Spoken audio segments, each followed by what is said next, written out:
The transformation of England from a nation connected by rutted roads and unreliable waterways into the world's first railway-powered industrial superpower began not with grand visions of steel rails and steam locomotives, but with the mundane problem of moving coal from pithead to port in the damp hills of northeastern England during the early 17th century. So before you get comfortable, take a moment to like the video and subscribe, but only if you genuinely enjoy what I do here. And let me know in the comments where you're tuning in from and what time it is for you. It's always fascinating to see who's joining us from around the world. Phone face down, volume at a whisper. Let's dive in. The collieries of Durham and Northumberland faced a persistent challenge that threatened to constrain the expansion of coal extraction that fueled England's growing industries and heated its expanding urban populations. The coal, once laboriously hewn from increasingly deep shafts by candlelight, had to be transported across often boggy terrain to the River Tyne and other waterways, where it could be loaded onto ships bound for London and other coastal cities. The traditional method of transport involved pack horses, or horse-drawn carts, struggling along muddy tracks that became nearly impassable during wet weather, which characterized much of the northern English climate throughout the year. The cost of this inefficient transportation often exceeded the value of the coal itself over even modest distances, creating an economic bottleneck that limited both the profitability of mining operations and the availability of fuel for industrial and domestic consumption. The solution that emerged during the early 1600s involved wooden rails, initially nothing more than planks laid parallel to one another to create a smooth running surface that reduced the friction encountered by wheeled vehicles. These primitive wagonways, as they came to be known, allowed a single horse to pull a loaded wagon that would have required multiple animals on ordinary roads, representing a fundamental breakthrough in the economics of bulk goods transportation. The wooden rails, typically cut from local forests and measuring 4 to 6 inches in width and thickness, were laid directly on the ground or on wooden sleepers that raised them slightly above the muddy surface. The wagons themselves featured flanged wheels, with a projecting rim that kept them guided along the rails. Or alternatively, the rails themselves were shaped with a raised edge that prevented the plain wheels from wandering off the track. The choice between flanged wheels and flanged rails would become one of the defining technical debates in early railway development, with different collieries and regions adopting competing standards that would create compatibility problems for decades to come. The first documented wagonway in England appeared at Wollerton near Nottingham around 1604. Constructed to transport coal from Huntsman Willoughby's mines to the River Trent, the installation represented a substantial capital investment for the period, requiring not only the materials for the rails themselves, but also the engineering expertise to ensure proper gradients and curves that would allow loaded wagons to roll smoothly, while empty ones could be hauled back up to the pit head. Contemporary accounts describe the system as remarkably efficient, with a single horse capable of moving coal that would have required 5 or 6 animals using conventional road transport. The success of the Wollerton wagon way inspired imitation throughout the northern coalfields, with systems appearing in Durham, Northumberland, and Yorkshire during the following decades. The Tanfield Wagonway, constructed between 1675 and 1677 to connect collieries south of the River Tyne with the river itself, became perhaps the most extensive early system, eventually stretching over 8 miles and incorporating sophisticated engineering features, including a stone bridge. The Causey Arch, completed in 1727, which at the time represented the longest single-span bridge in Britain, with an arch spanning over 100 feet. The Causey Arch's construction demonstrated that wagonways had evolved from expedient solutions to coal transport problems into permanent infrastructure warranting major engineering investment. The stone bridge, which still stands today as a monument to pre-railway transport innovation, carried the wooden rails 30 feet above the valley floor, maintaining a steady gradient that allowed gravity to assist in moving loaded coal wagons downhill toward the river, while horses pulled the empty wagons back up to the collieries. The wagonway systems proliferated throughout the 18th century as coal production expanded to meet the demands of England's accelerating industrialization, with the iron and textile industries consuming increasing quantities of fuel, while growing cities required coal for heating and cooking. By 1750, over 20 substantial wagonway systems operated in northeastern England alone,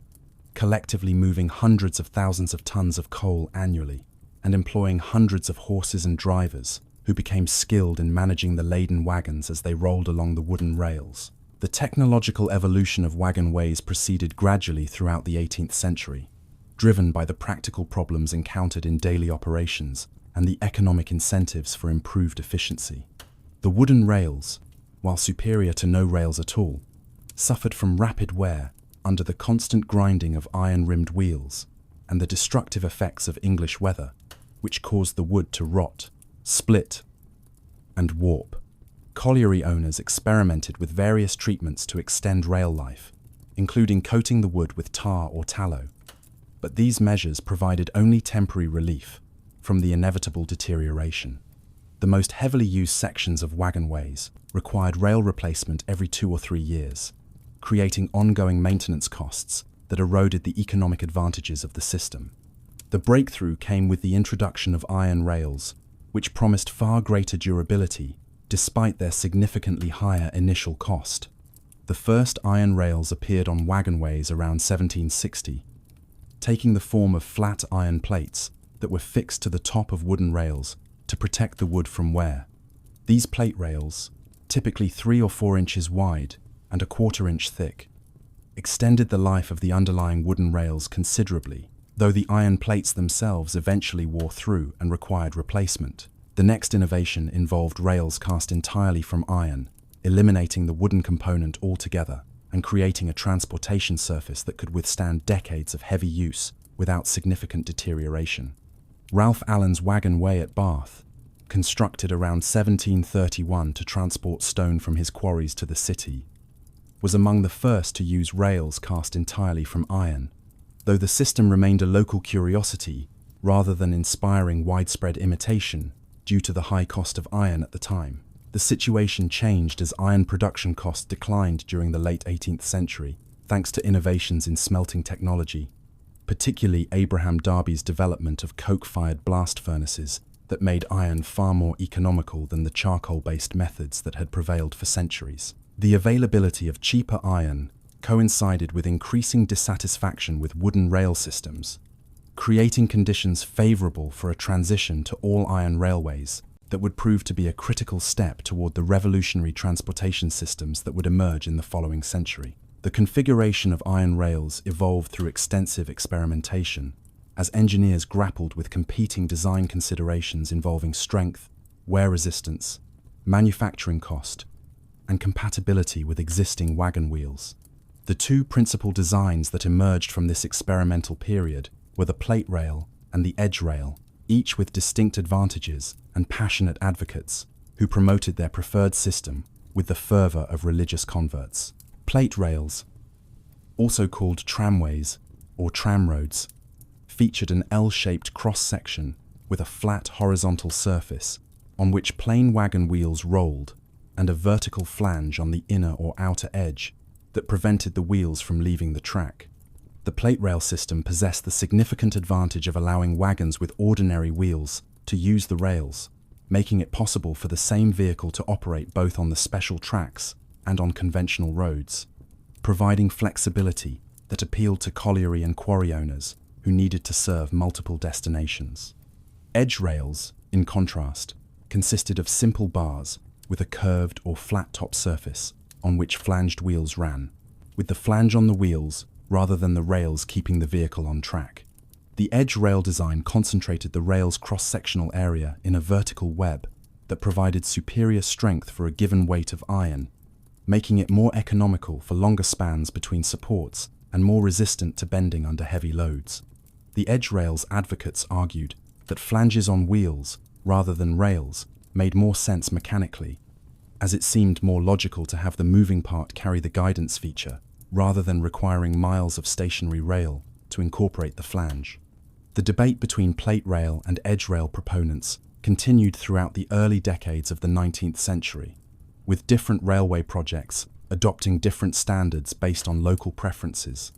existing equipment, and the persuasive abilities of competing engineers who promoted their favoured systems. The gradual improvement of wagonway technology during the 18th century created the essential preconditions for the revolutionary developments that would transform these specialized coal-hauling systems into the general-purpose transportation networks that would reshape England's economic and social geography. The wagonways had established the fundamental principle that smooth rails provided a vastly more efficient surface for wheeled transport than any achievable road surface, reducing rolling resistance to a fraction of that encountered on even the best-maintained turnpikes. The iron rail systems had demonstrated the feasibility of creating permanent guideways that could carry heavy loads with minimal maintenance, while the experience of operating wagonways had produced a body of practical knowledge about gradients, curves, switching mechanisms, and other technical considerations that would prove invaluable when more ambitious railway projects commenced. The wagonways had also created the first institutions and legal frameworks for railway operation, including the companies formed to finance and operate the systems, the property rights negotiated for rights of way across private land, and the regulatory precedents established when wagonways crossed public roads or navigable waterways. Perhaps most significantly, the wagonways had demonstrated that efficient bulk goods transportation required dedicated infrastructure operating on fixed routes with specialized vehicles, a model fundamentally different from the flexible but inefficient system of roads used by independent carriers operating at unpredictable schedules.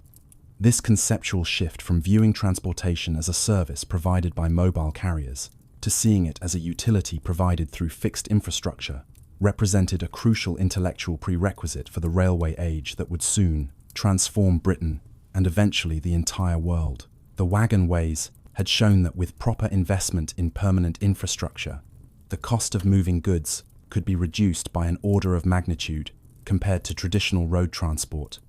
a lesson that would inspire the massive capital mobilization required to construct the railway networks that would cover England within a few decades of the first public railways opening in the 1820s. The transformation of wagonways from coal-hauling curiosities into revolutionary transportation systems required one additional element beyond iron rails and accumulated operational experience,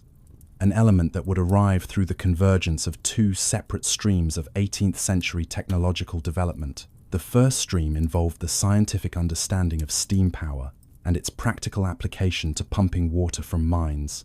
which had become an increasingly urgent problem as coal and metal mines extended deeper below the water table and exceeded the depth from which water could be lifted by the horse-powered pumps that had previously sufficed.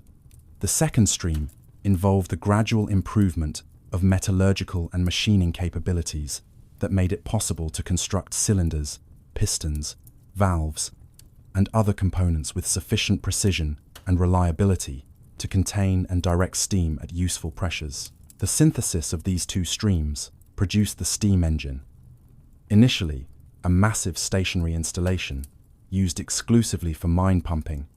but eventually a compact and powerful machine capable of pulling its own weight plus substantial loads along rails. Thomas Newcomen's atmospheric engine, first successfully operated in 1712 at a coal mine near Dudley, represented the first practical application of steam power to industrial purposes, using atmospheric pressure acting on a piston in a partial vacuum created by condensing steam to provide the power stroke that drove a beam pump. The Newcomen engine, while revolutionary in its capability to pump water from depths that had been inaccessible to earlier technologies, operated with such poor thermal efficiency that it consumed enormous quantities of coal to produce relatively modest mechanical output, making it economical only at collieries, where fuel cost was negligible, but the ability to mine deeper coal seams had immense value. Hundreds of Newcomen engines were installed at mines throughout England during the 18th century, and their operation created a community of engineers and skilled workers who understood the principles of steam power and the practical challenges of building and maintaining these temperamental machines. James Watt's fundamental improvements to steam engine design, developed during the 1760s and brought to commercial production through his partnership with Matthew Boulton, beginning in 1775, increased thermal efficiency by a factor of 3 or 4 compared to Newcomen engines, making steam power economically attractive for a far wider range of applications, including powering machinery in textile mills, operating bellows for blast furnaces, and driving the rolling mills and trip hammers used in metalworking. Watt's separate condenser, which prevented the cylinder from being repeatedly heated and cooled by allowing steam condensation to occur in a vessel separate from the power cylinder, represented the key innovation that made this efficiency improvement possible, though Watt also introduced numerous other refinements, including the sun and planet gear that converted the reciprocating motion of the piston into rotary motion suitable for driving machinery. The expansion of steam engine applications during the late 18th century inevitably raised the question of whether this new power source could be adapted to provide locomotion, eliminating the horse from wagonways and potentially enabling self-propelled vehicles for road transport as well. Several inventors pursued this possibility, though the technical challenges were formidable given the weight and bulk of the steam engines of the period. The first successful steam-powered vehicle appeared in France, where Nicolas Joseph Cugnot built a three-wheeled steam carriage that demonstrated the feasibility of steam locomotion in 1770, albeit in a clumsy and impractical form that moved at walking pace and required frequent stops to build up steam pressure. British inventors took note of Cugnot's achievement and began their own experiments with steam carriages, though the poor quality of English roads and the opposition of turnpike trusts, who feared damage to their meticulously maintained surfaces, created significant obstacles to road-based steam vehicles. The combination of smooth iron rails and steam power seemed more promising than either element alone, as the rails eliminated most of the rolling resistance that limited the load-pulling capacity of early engines, while the steam engine offered the possibility of moving far heavier loads than horses could manage.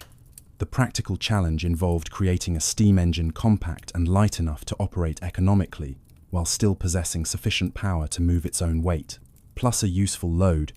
a requirement that seemed almost contradictory given that the most powerful engines of the era weighed many tons and required substantial masonry foundations to support them. Richard Trevithick, a Cornish mining engineer who had developed high-pressure steam engines far more compact than the low-pressure engines that James Watt's patents and conservative engineering philosophy had imposed on British industry, emerged as the crucial figure in solving this technical puzzle. Trevithick recognized that operating steam at several times atmospheric pressure, rather than at the barely above atmospheric pressures used in Watt engines, would allow much smaller cylinders to produce equivalent power, and that the structural strength of iron was more than adequate to contain steam at these higher pressures, despite Watt's vocal warnings about the dangers of high-pressure operation. Trevithick's high-pressure engines, operating at 40 or 50 pounds per square inch, rather than the 5 or 10 pounds typical of Watt engines, weighed a fraction as much for equivalent power output, and eliminated the need for the separate condenser and its associated water supply and cooling pond that had made Watt engines practical only for stationary installations. Trevithick's first locomotive for rails emerged from his collaboration with Samuel Homfray, owner of the Penydarren Ironworks in South Wales, who wagered £500, a substantial sum for the period, that a steam locomotive could haul 10 tons of iron along the tramway that connected his works to the Glamorganshire Canal, 9 miles distant. The wager,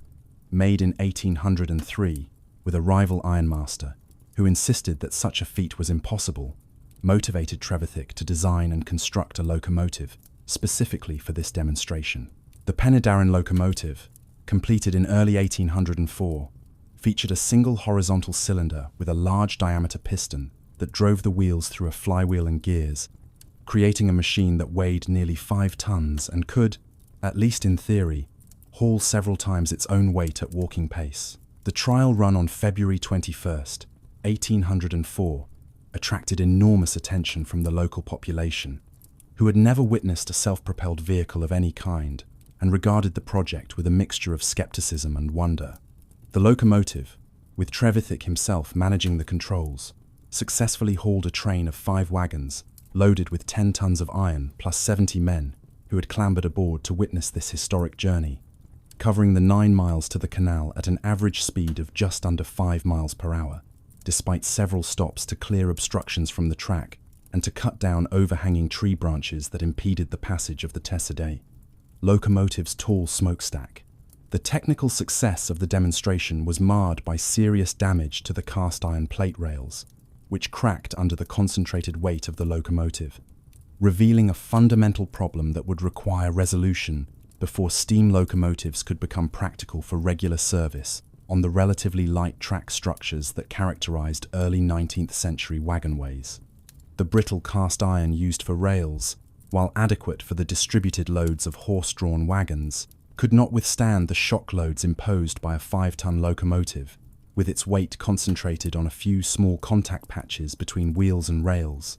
particularly where rail joints or uneven track geometry created impact forces that exceeded the iron's fracture strength. The Penydarren locomotive's successful demonstration of steam traction on rails attracted attention from mining engineers and colliery owners,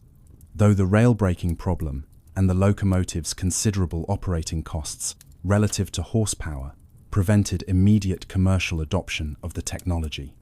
Trevithick constructed several additional locomotives during the following years, including one that operated briefly at a colliery in Newcastle upon Tyne in 1805, where the local mining engineer community gained their first exposure to practical steam locomotives. The economic case for steam locomotives remained ambiguous during this pioneering period, as the machines required constant attention from skilled engineers, consumed substantial quantities of coal, even when stationary, and frequently broke down in ways that halted traffic on the single-track wagonways where they operated. Horses, by contrast, required no specialized maintenance skills, consumed fuel only when actually working, and when one fell ill or lame could simply be replaced by another without disrupting the entire transportation system. The calculation shifted in favor of locomotives only for the heaviest traffic densities, where the superior haulage capacity of a steam engine justified the higher capital cost and maintenance expense, despite the reliability disadvantages. Trevithick's locomotives proved too advanced for the technological and economic circumstances of the first decade of the 19th century, and after several disappointments, the inventor turned his attention to other projects, leaving the development of practical railway locomotives to others. The crucial technical problems that required solution before steam railways could achieve commercial viability included developing rails strong enough to support locomotive weights, designing more reliable and efficient engines that required less constant attention, and demonstrating that the operational costs of steam traction could undercut horse costs sufficiently to justify the capital investment and technical risks involved in locomotive operation. The resolution of these technical problems proceeded gradually during the second decade of the 19th century, through the parallel efforts of several engineers and inventors who possessed both the technical sophistication to improve locomotive design and the access to capital required for expensive experimental development. The development of wrought iron rails represented a critical breakthrough that solved the rail braking problem that had plagued Trevithick's locomotives. Wrought iron, unlike the brittle cast iron that had been used for rails since the 1760s, possessed the ductility to absorb shock loads without fracturing, and could be rolled into more efficient structural shapes that provided greater strength per unit weight than cast iron sections. John Birkinshaw, manager of the Bedlington Iron Works in Northumberland, patented a method for rolling wrought iron into rails in 1820, creating bars 15 feet in length with a cross-section designed to provide maximum resistance to bending under vertical loads. Birkinshaw's rails, while more expensive than cast iron alternatives, proved vastly superior in service, with a service life measured in decades rather than years, and the ability to support locomotive weights without cracking. The introduction of wrought iron rails eliminated the infrastructure obstacle to locomotive operation, though the economic and technical challenges of building reliable, efficient engines remained formidable. George Stephenson, a self-taught mining engineer employed at Killingworth Colliery north of Newcastle upon Tyne, emerged as the key figure in transforming experimental locomotives into practical machines through systematic improvement of every aspect of locomotive design based on rigorous attention to the physics of steam engines and the mechanics of rail vehicles. Stephenson, born in 1781 to a poor family in a Northumberland mining village, had received no formal education beyond basic literacy, but had educated himself through voracious reading and careful observation of the mining machinery he encountered in his work, gradually rising from menial positions to become a specialist in maintaining and repairing the colliery's Newcomen and Watt stationary engines. His practical experience with steam engines, combined with his intimate knowledge of wagonway operations from years of working in and around coal mines, provided ideal preparation for designing locomotives that would actually work in the harsh conditions of daily colliery operations, rather than simply demonstrating theoretical possibilities. Stephenson's first locomotive, completed in 1814 for use at Killingworth Colliery, incorporated several innovations that improved on Trevithick's designs, including better integration of the boiler and motion mechanism, and more effective use of exhaust steam to increase boiler draft. The locomotive, named Blücher after the Prussian general who had recently distinguished himself in the Napoleonic Wars, successfully hauled coal wagons on the colliery's wagonway and demonstrated sufficient reliability to justify construction of additional locomotives for use at Killingworth and eventually at other collieries. Stephenson's crucial insight involved recognizing that locomotive design required simultaneous optimization of multiple interacting factors, including boiler efficiency, cylinder dimensions, wheel diameter, weight distribution, and the relationship between driving wheel adhesion and train weight. Too much weight on the driving wheels created excessive rail wear and increased the likelihood of broken rails, while too little weight caused wheel slip that prevented the locomotive from starting heavy trains. Boilers that were too small could not generate sufficient steam for sustained operation under load, while oversized boilers added unnecessary weight and cost. Cylinders with large diameters and short strokes provided high starting power but limited top speed, while small diameter long stroke cylinders sacrificed starting force for higher potential speeds. Stephenson approached these design trade-offs through empirical experimentation, methodically varying key parameters and carefully measuring the performance of each configuration under actual operating conditions.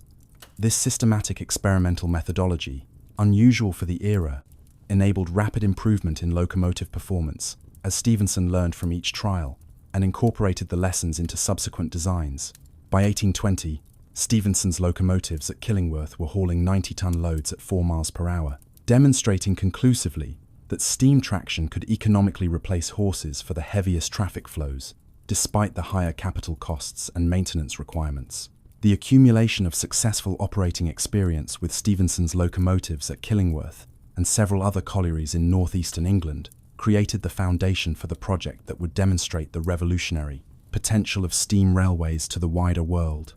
Edward Pease, a Quaker wool merchant and entrepreneur from Darlington, had been promoting a railway to connect the coal mines inland from Darlington with the port at Stockton-on-Tees since 1818, initially envisioning a horse-drawn operation similar to existing wagonways, but on a more ambitious scale spanning 26 miles. Pease secured parliamentary authorization for the Stockton and Darlington Railway in 1821, after overcoming opposition from landowners along the proposed route and from the owners of competing wagonways who feared loss of traffic. The Enabling Act granted the company the power to acquire land compulsorily and specified maximum toll rates the railway could charge for transporting goods, establishing precedents that would be refined and applied to hundreds of subsequent railway acts. The original plan called for horse-drawn wagons owned by independent carriers who would pay tolls to use the railway, a business model based on turnpike roads and canals rather than the fully integrated operation that would characterize later railways. George Stephenson's involvement with the project began when Pease consulted him about the optimal track gauge and the potential for using steam locomotives, and Stephenson's enthusiasm for locomotive operation and his successful demonstration of the technology at Killingworth convinced Pease to reconsider the original plan. The Stockton and Darlington Railway, as built, incorporated both horse and locomotive operation, with locomotives handling the coal traffic that formed the bulk of the freight, while horses pulled the passenger coaches that the company began operating, in response to unexpected public demand for a regular travel service between Darlington and Stockton. The opening of the Stockton and Darlington Railway on September 27, 1825, became a public spectacle that attracted tens of thousands of spectators who lined the route to witness the first public railway worked by steam locomotives. The inaugural train, hauled by Stephenson's locomotive Locomotion, consisted of more than 30 wagons loaded with coal and flour, plus a specially prepared coach carrying company directors and distinguished guests, with hundreds of additional spectators riding in coal wagons or walking alongside the train. The procession moved at speeds of 12 to 15 miles per hour along level sections, demonstrating capabilities that seemed almost magical to observers accustomed to transportation, limited to the pace of walking horses. Contemporary newspapers described the event in breathless terms, comparing the locomotive to a mythical beast and speculating about the implications of this new technology for the future of commerce and travel. The railway's economic success proved even more significant than the drama of its opening, as the Stockton and Darlington quickly demonstrated that steam railways could profitably carry freight at costs far below those of competing canal or road transport, while operating at schedules and speeds that the older systems could not match. The company's revenues exceeded projections within months of opening, and the shares that had been difficult to sell during the construction period rapidly appreciated as investors recognized the commercial potential of steam railways. The Stockton and Darlington's visible success, combined with the spreading knowledge of Stephenson's proven locomotive designs and his reputation as an engineer who understood both the technical and economic aspects of railway operation, created conditions favorable for far more ambitious railway projects that would transform steam railways from a specialized technology for bulk freight into a general-purpose transportation system that could carry passengers and all categories of goods between the major cities of England. The Liverpool and Manchester Railway, authorised by Parliament in 1826, after years of bitter political struggle against opposition from canal interests and hostile landowners, represented a fundamentally different type of project from the colliery wagonways and the Stockton and Darlington Railway. The railway's 35-mile route connected England's second and third largest cities,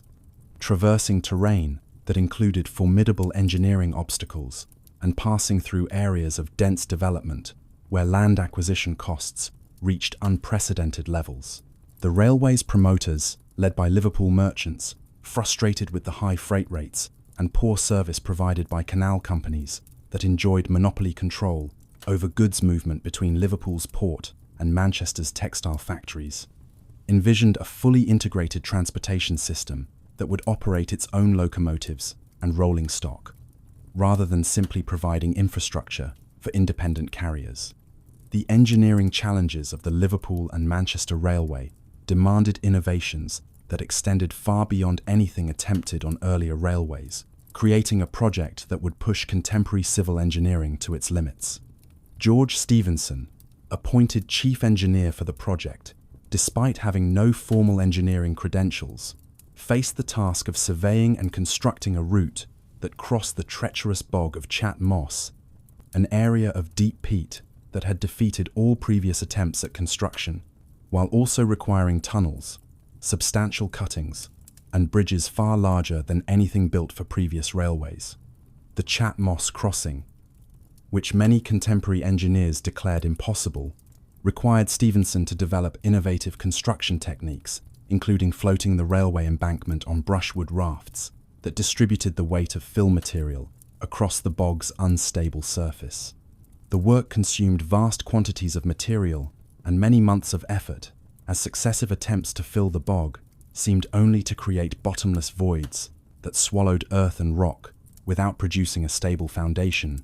But Stephenson's persistence eventually succeeded in creating a solid roadbed across 4 miles of what had been impassable marshland. The Liverpool and Manchester Railway's completion required resolving not only civil engineering challenges, but also the fundamental question of what form of motive power should operate the line. Some directors favoured stationary engines, placed at intervals along the route that would haul trains using cables or chains, a system that seemed more reliable and controllable than locomotives that carried their power source with them. Others advocated continued use of horses, arguing that the proven reliability of animal power outweighed any theoretical advantages of steam locomotion. Stephenson championed the locomotive option, arguing that the technology had matured sufficiently to make mobile steam power more economical and flexible than any alternative, But his advocacy could not overcome the director's skepticism without convincing demonstration. The famous Rainhill trials, conducted in October 1829, provided this demonstration through a rigorous competition that tested competing locomotive designs under conditions that approximated actual service requirements. The competition's rules specified that locomotives must weigh less than 6 tons, must haul 3 times their own weight at a minimum speed of 10 miles per hour, and must complete multiple return trips over a measured course, totaling approximately 70 miles, to demonstrate reliability. 5 locomotives entered the competition, though 2 failed before completing the trials, leaving 3 serious contenders. Novelty, built by John Braithwaite and John Ericsson; Sans Pareil, designed by Timothy Hackworth; and Rocket, designed and built by Robert Stephenson, George's son, who had been managing the family's newly established locomotive manufacturing works in Newcastle. Rocket's victory in the trials resulted from Robert Stephenson's synthesis of several innovative features, including a multi-tubular boiler that dramatically increased heating, surface area and steam generation capacity, direct drive from cylinders to driving wheels that eliminated energy-wasting gearing, and angled cylinders that reduced the hammer blow effect that had caused track damage in earlier designs. The locomotive exceeded the trial requirements by hauling the specified load at speeds approaching 30 miles per hour, astonishing the judges and spectators who had never witnessed such velocities. Rocket's success vindicated George Stephenson's advocacy for locomotive power and established design principles that would influence locomotive engineering for the next century. The Liverpool and Manchester Railway opened to immense public excitement on September 15, 1830, with elaborate ceremonies that included the Duke of Wellington, then Prime Minister, and numerous other dignitaries who rode in 8 special trains hauled by Stephenson locomotives. The day's festivities were marred by a tragic accident when William Huskisson, Member of Parliament for Liverpool and prominent supporter of the railway, was struck and fatally injured by Rocket while greeting the Duke of Wellington during a stop at Parkside Station. Huskisson, who had stepped onto the adjacent track without realizing that another train was approaching, became the first prominent railway fatality, demonstrating the dangers inherent in this powerful new technology. Despite this tragedy, the railway's opening marked a watershed moment in transportation history, as the Liverpool and Manchester demonstrated that steam railways could provide fast, reliable, comfortable passenger service between major cities, while also handling substantial freight traffic at costs that forced competing canal companies to reduce their rates by 50% or more. The railway's financial success exceeded even optimistic projections, with passenger traffic far surpassing the levels anticipated when freight revenue was expected to dominate. Travellers proved willing to pay premium fares for the speed and convenience of rail transport, which reduced journey time between Liverpool and Manchester from several hours by coach to less than 2 hours by train. The railway's operating experience during its first year revealed both the potential and the challenges of this revolutionary transportation system, as the company grappled with organising timetables, managing traffic on the double-track line, maintaining locomotives and rolling stock, preventing accidents, and handling the enormous volume of passengers who wanted to experience this new form of travel. The Liverpool and Manchester Railway's spectacular success triggered a railway promotion boom that would transform England's transportation infrastructure within 2 decades. Entrepreneurs throughout the country recognized that railways could profitably connect other major cities and industrial centres, while landowners saw railways as means to develop their properties and increase land values. The years following the Liverpool and Manchester's opening witnessed a proliferation of railway proposals, linking London with Birmingham, Manchester with Leeds, Bristol with London, and dozens of other routes crisscrossing England's industrial heartland and connecting market towns with major cities. Parliament received railway bills in increasing numbers during the early 1830s, each requiring detailed consideration of the proposed route, the engineering works required,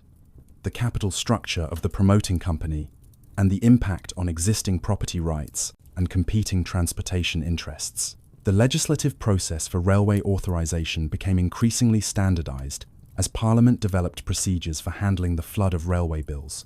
including requirements for detailed plans and sections,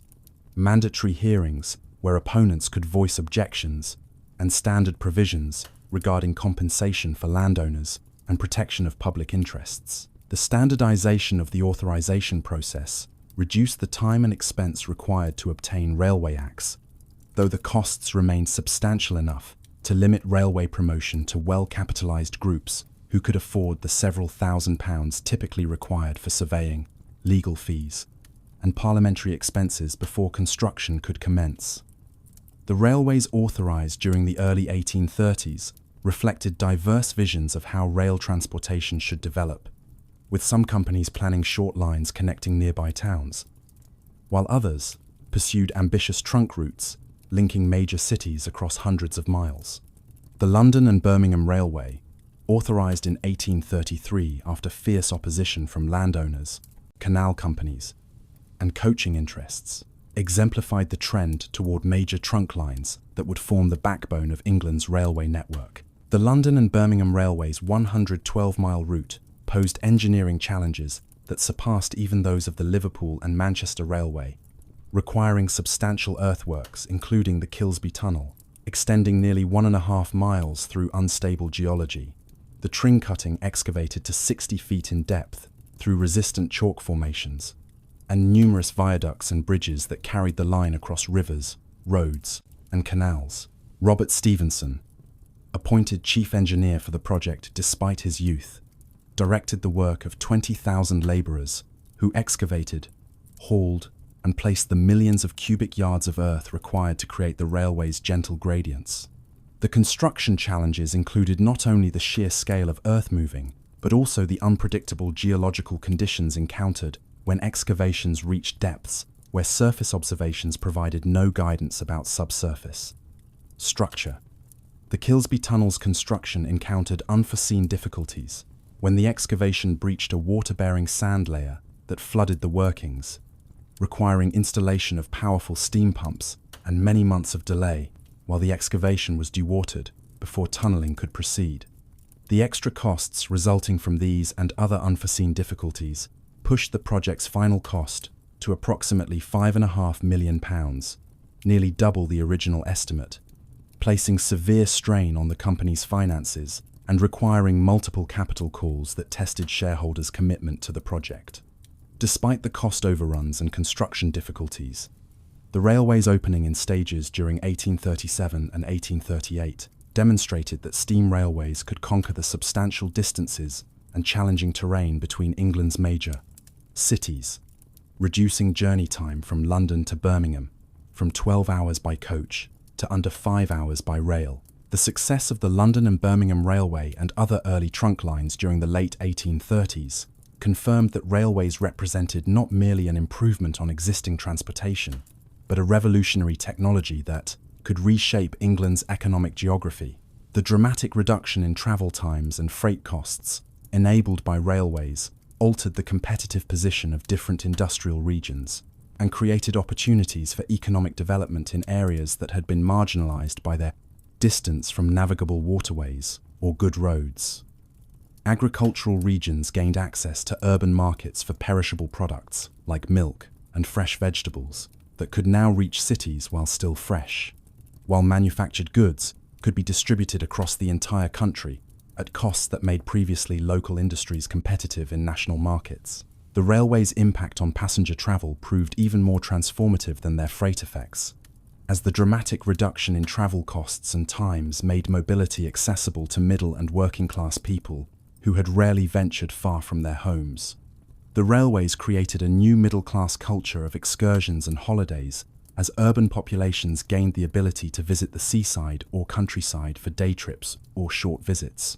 The railway companies themselves became major employers and purchasers of industrial products, creating demand for locomotives, rolling stock, rails, and equipment that stimulated the iron industry and mechanical engineering sectors.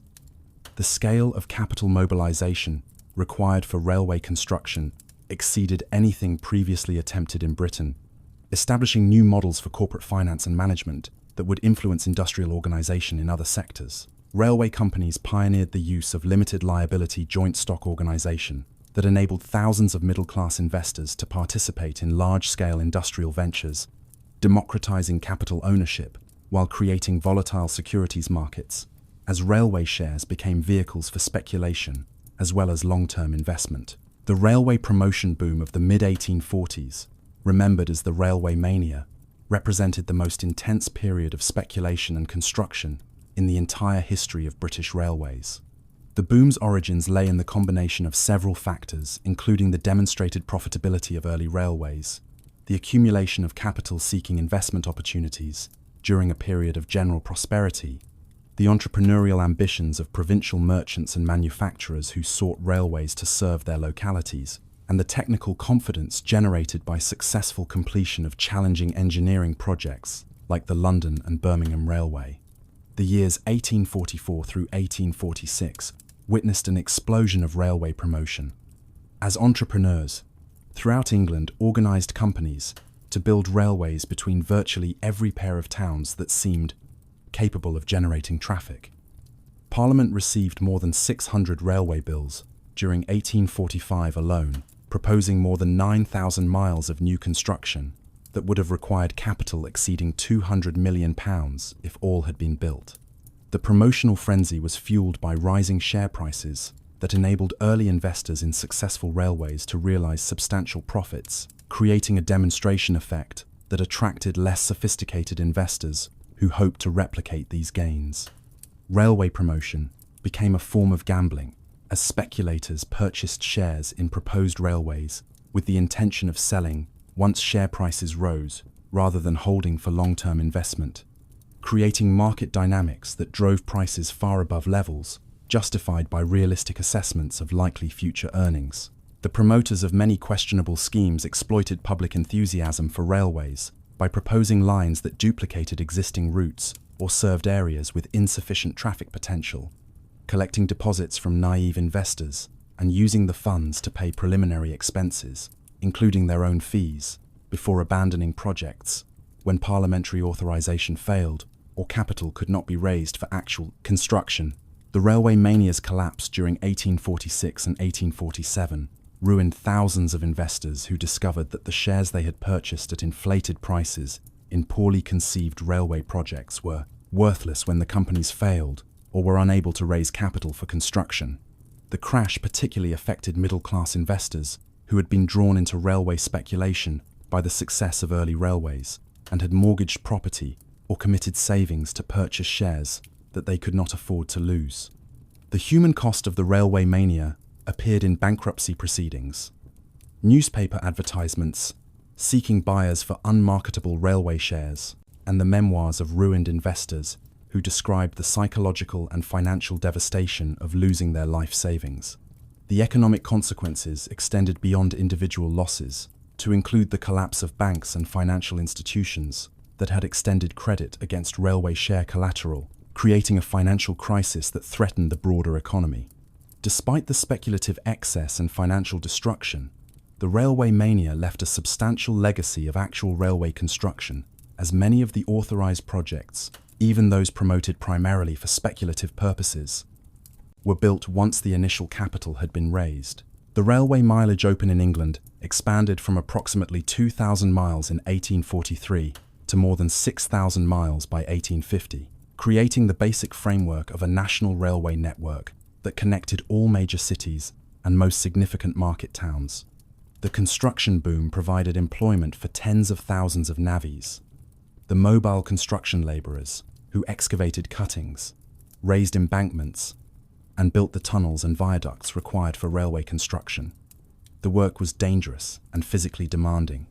claiming numerous lives through accidents involving explosives, collapsing excavations, and the ever-present risk of injury when working with heavy loads and primitive equipment. The completion of the main trunk routes during the early 1850s created a national railway network that required coordination and standardization to function efficiently. The early railways had developed independently, with different companies adopting their own operating procedures, signaling systems, locomotive designs, and even track gauges. The gauge diversity created particularly severe problems as it prevented through traffic between networks built to incompatible standards. requiring passengers and freight to transfer between trains at the boundaries between different gauge systems. Isambard Kingdom Brunel's decision to build the Great Western Railway to a 7-foot gauge, rather than the 4 feet 8.5 inches that had become standard on most English railways, created the most significant gauge problem, as the Great Western's route from London to Bristol and its extensions into southwest England could not interchange traffic with the standard gauge railways serving the Midlands and north of England. The Battle of the Gauges during the 1840s pitted Brunel and the Great Western Railway against advocates of the standard gauge in a technical and political struggle over which gauge should be adopted as the national 14 standard. Brunel argued that the broad gauge provided superior riding quality and enabled higher speeds through better vehicle stability, while standard gauge advocates emphasized the practical importance of uniform gauge for facilitating through traffic and minimized the engineering differences between the gauge options. The Royal Commission on Railway Gauges, established in 1845 to investigate the competing claims, concluded that while broad gauge did offer some technical advantages, the predominance of existing standard gauge mileage made standardization on the narrower gauge the only practical choice. Parliament's 1846 Railway Regulation Act mandated standard gauge for all new railways, though the Great Western and its associated broad gauge lines continued operating their incompatible system for several more decades before the expense and inconvenience of maintaining isolated broad gauge sections forced conversion to standard gauge. The development of effective signalling systems represented another crucial technical challenge that required solution as railway traffic densified and operating speeds increased during the 1840s and 50s. The early railways had operated with minimal signalling, relying primarily on time intervals between trains and staff instructions to prevent collisions. But this primitive system became inadequate as traffic increased, and the consequences of operating mistakes became apparent through a series of serious accidents. The fundamental problem involved communicating information about train locations to ensure that only one train occupied any given section of track at any time, a challenge that grew more difficult as railway operation became more complex, with multiple trains operating in both directions on double-track lines and with branch lines connecting to main lines at junctions. The electric telegraph, developed independently of railways, but quickly adopted for railway use during the 1840s, provided the technological foundation for effective signalling by enabling near-instantaneous communication between stations along a railway route. Telegraph instruments connected by wires strung on poles alongside the tracks allowed station masters and signal operators to report train movements and receive instructions, creating an information network that gave railway controllers unprecedented visibility into train locations and enabled coordination of train movements across entire railway systems. The combination of telegraph communication with mechanical signals visible to locomotive drivers created the block system that became standard for British railway operation during the 1850s and 60s, dividing each railway line into sections or blocks with signals at block boundaries that controlled train entry into each section. The system's safety depended on the absolute rule that only one train could occupy any block at a time, with signals displaying danger until confirmation was received by telegraph that the previous train had cleared the block ahead. The block system's gradual adoption across the British railway network during the 1850s and 60s significantly improved safety, though serious accidents continued to occur through signalling errors, equipment failures, and operating mistakes that defeated the system's safeguards. The accident at Clayton Tunnel on August 25, 1861, which killed 23 passengers when a signalling error led to a rear-end collision between 3 trains in the tunnel, demonstrated the continuing vulnerability of railway operation despite the block system.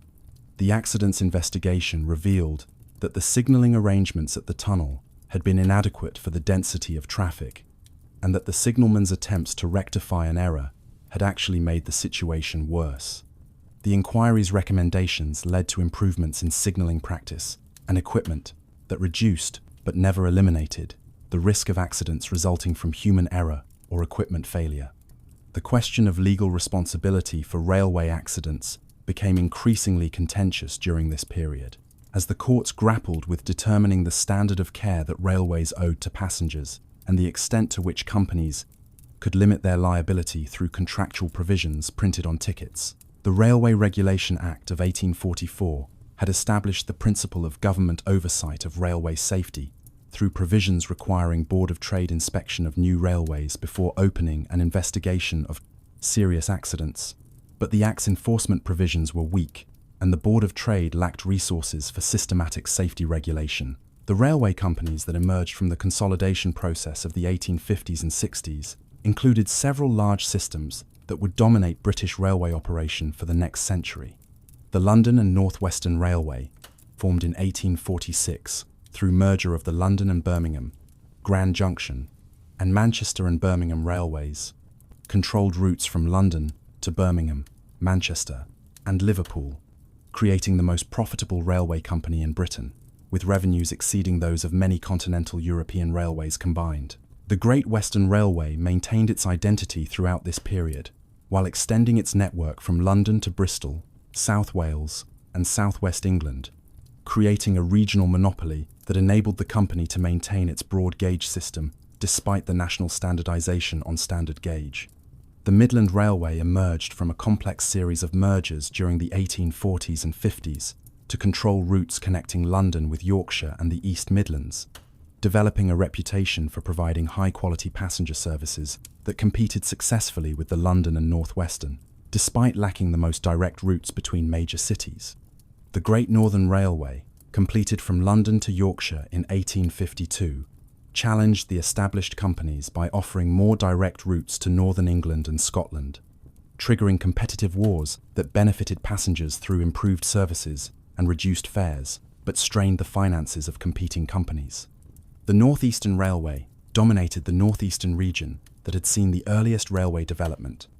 controlling most routes in Durham, Northumberland, and Yorkshire, while maintaining the close relationship with coal traffic that had characterized railways in this region since the wagonway era. The competitive dynamics between railway companies during the 1860s and 70s produced both beneficial improvements in service and wasteful duplication of routes, as companies built lines primarily to defend their territories against rivals, rather than to serve genuine traffic needs. The railway races between London and Scotland during the 1880s and 90s exemplified competitive dynamics at their most intense, as the East Coast and West Coast routes competed to provide the fastest service between London and Edinburgh or Glasgow. The races saw journey times progressively reduced as both routes accelerated their trains, with timing points along the routes, creating opportunities for dramatic comparisons of train performance. The companies involved maintained that the competition benefited passengers through faster services, though the cost of operating high-speed trains and the risks involved in maintaining extreme schedules created concerns about safety and economic rationality. The racing eventually ended through agreements between the companies to maintain standardized schedules that eliminated the most extreme speed competition while still providing much faster services than had existed before the competitive period. The railway companies' dominance of inland transportation during the Victorian period enabled them to influence England's economic and social development in ways that extended far beyond simply providing transportation services. The railways determined which towns prospered and which stagnated by deciding where to route lines and locate stations, with towns bypassed by railways often experiencing economic decline, while those served by multiple railway connections flourished. The railway's scheduling decisions influenced daily patterns of work and leisure, as employment increasingly involved commuting from residential suburbs to city centre workplaces, while railway excursions created new leisure activities, including seaside holidays and sporting events that drew crowds from wide geographical areas. The railway company's investment in hotels, steamships, and other ancillary businesses during the late 19th century created diversified transport companies that controlled multiple aspects of travel and goods movement. Several major railway companies built luxury hotels at their principal termini in London and other major cities, establishing the railway hotel as a distinctive building type that combined proximity to transportation with architectural grandeur intended to enhance the company's prestige. The company's steamship operations extended their transportation networks beyond the British Isles, with railway-owned ships providing services to Ireland, continental Europe, and more distant destinations that connected with the company's railway services.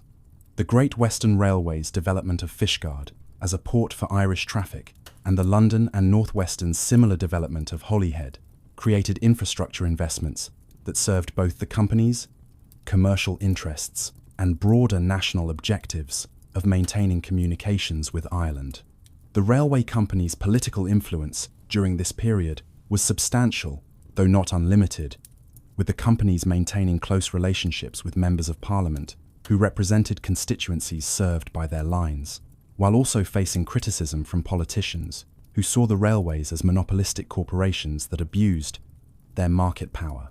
The railway interest in Parliament included both MPs who were railway directors or shareholders, and those who represented constituencies economically dependent on particular railway companies, creating a political force that defended the company's interests against regulatory proposals, while also promoting railway development in their constituencies. The financial performance of British railway companies during the late Victorian period reflected a maturing industry, where spectacular growth had given way to stable but unexciting returns that disappointed investors, who remembered the earlier era of rapid development. The railway company's dividend payments during the 1870s through 1890s averaged 4 to 5% on ordinary shares for the major companies, with some companies managing higher returns, while others struggled to pay any dividends due to the burden of debt incurred during expansion or competitive construction. The disappointing returns reflected both the high capital costs of railway construction, which meant that companies needed to generate substantial revenues simply to cover interest payments on borrowed capital, and the increasing competition that prevented companies from fully exploiting their market power. The railway regulation that developed during this period further constrained companies' ability to maximize profits through provisions that required companies to provide certain services regardless of profitability, and that limited rate increases. The Regulation of Railways Act, 1871, mandated that companies provide workmen's trains at cheap fares during early morning hours, creating a subsidized service that benefited working-class passengers but reduced company revenues. The Railway and Canal Traffic Act, 1888, strengthened rate regulation by establishing procedures through which traders could challenge railway rates they considered excessive, creating ongoing conflicts between the companies and their customers over what constituted reasonable charges for transportation services. The labour relations that developed within the railway industry during the late Victorian period reflected the company's role as major employers, whose workforces included a diverse range of occupations, from highly skilled locomotive engineers and signalmen to relatively unskilled porters and track maintenance workers. The railway companies employed hundreds of thousands of workers by the 1880s, making them among the largest employers in Britain, and creating workplace communities with distinct cultures and hierarchies. The company's employment practices emphasized loyalty and long service, with many railway workers spending their entire careers with a single company and expecting security of employment in return for dedication and adherence to company rules. The rigid hierarchies within railway employment created clear career paths through which workers could advance from junior positions to positions of greater responsibility and remuneration, though the pace of advancement often seemed frustratingly slow to ambitious workers. The formation of railway trade unions during the 1860s through 1880s challenged the company's paternalistic labour relations by creating organisations that could represent workers' collective interests in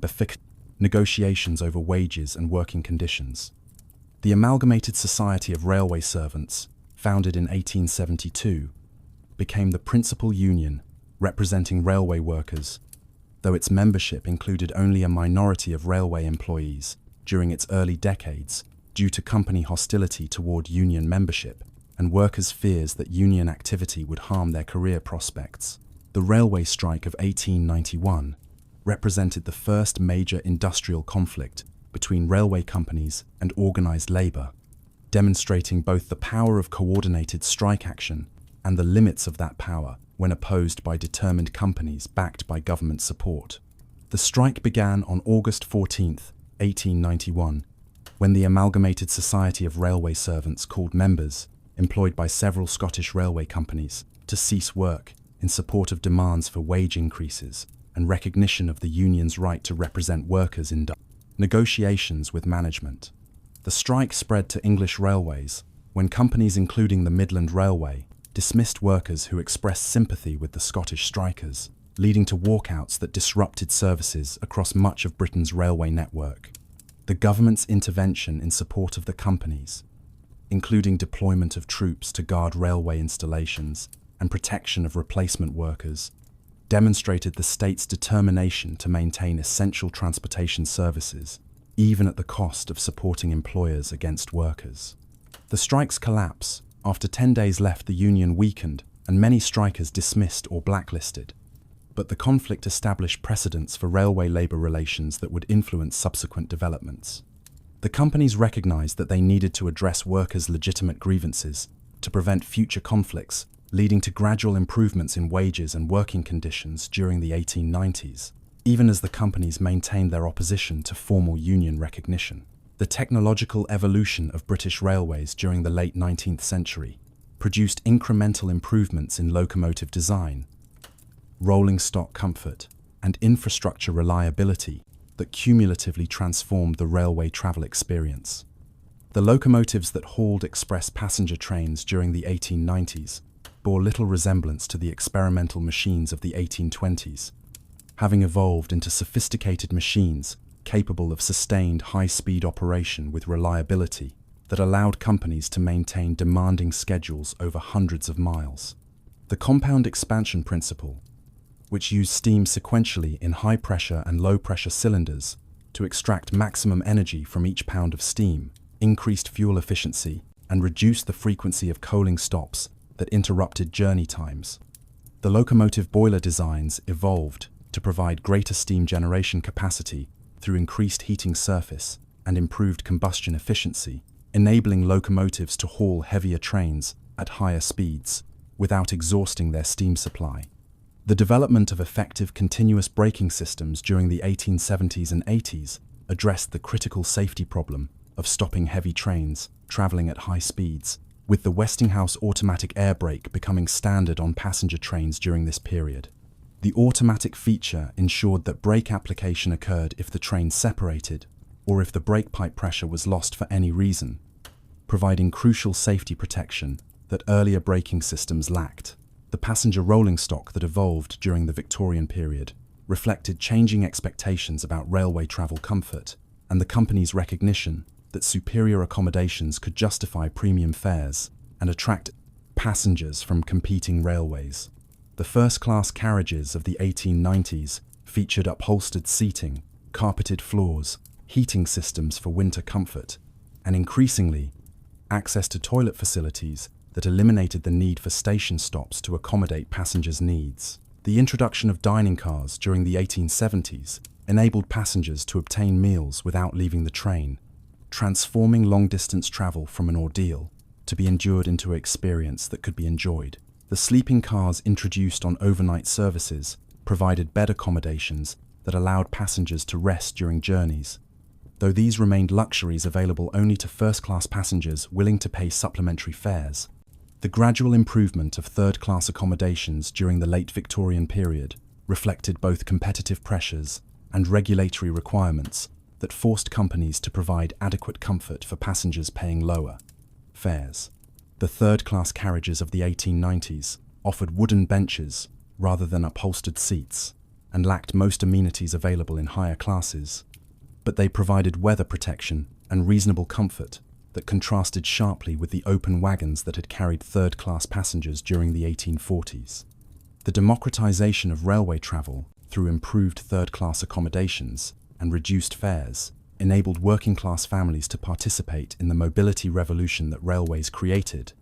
with seaside excursions and visits to distant relatives becoming accessible to people whose parents had rarely traveled beyond walking distance from their homes. The railway company's relationship with the state evolved during the late Victorian period toward increasing government regulation and oversight that constrained company autonomy, while stopping short of the nationalisation that would eventually occur.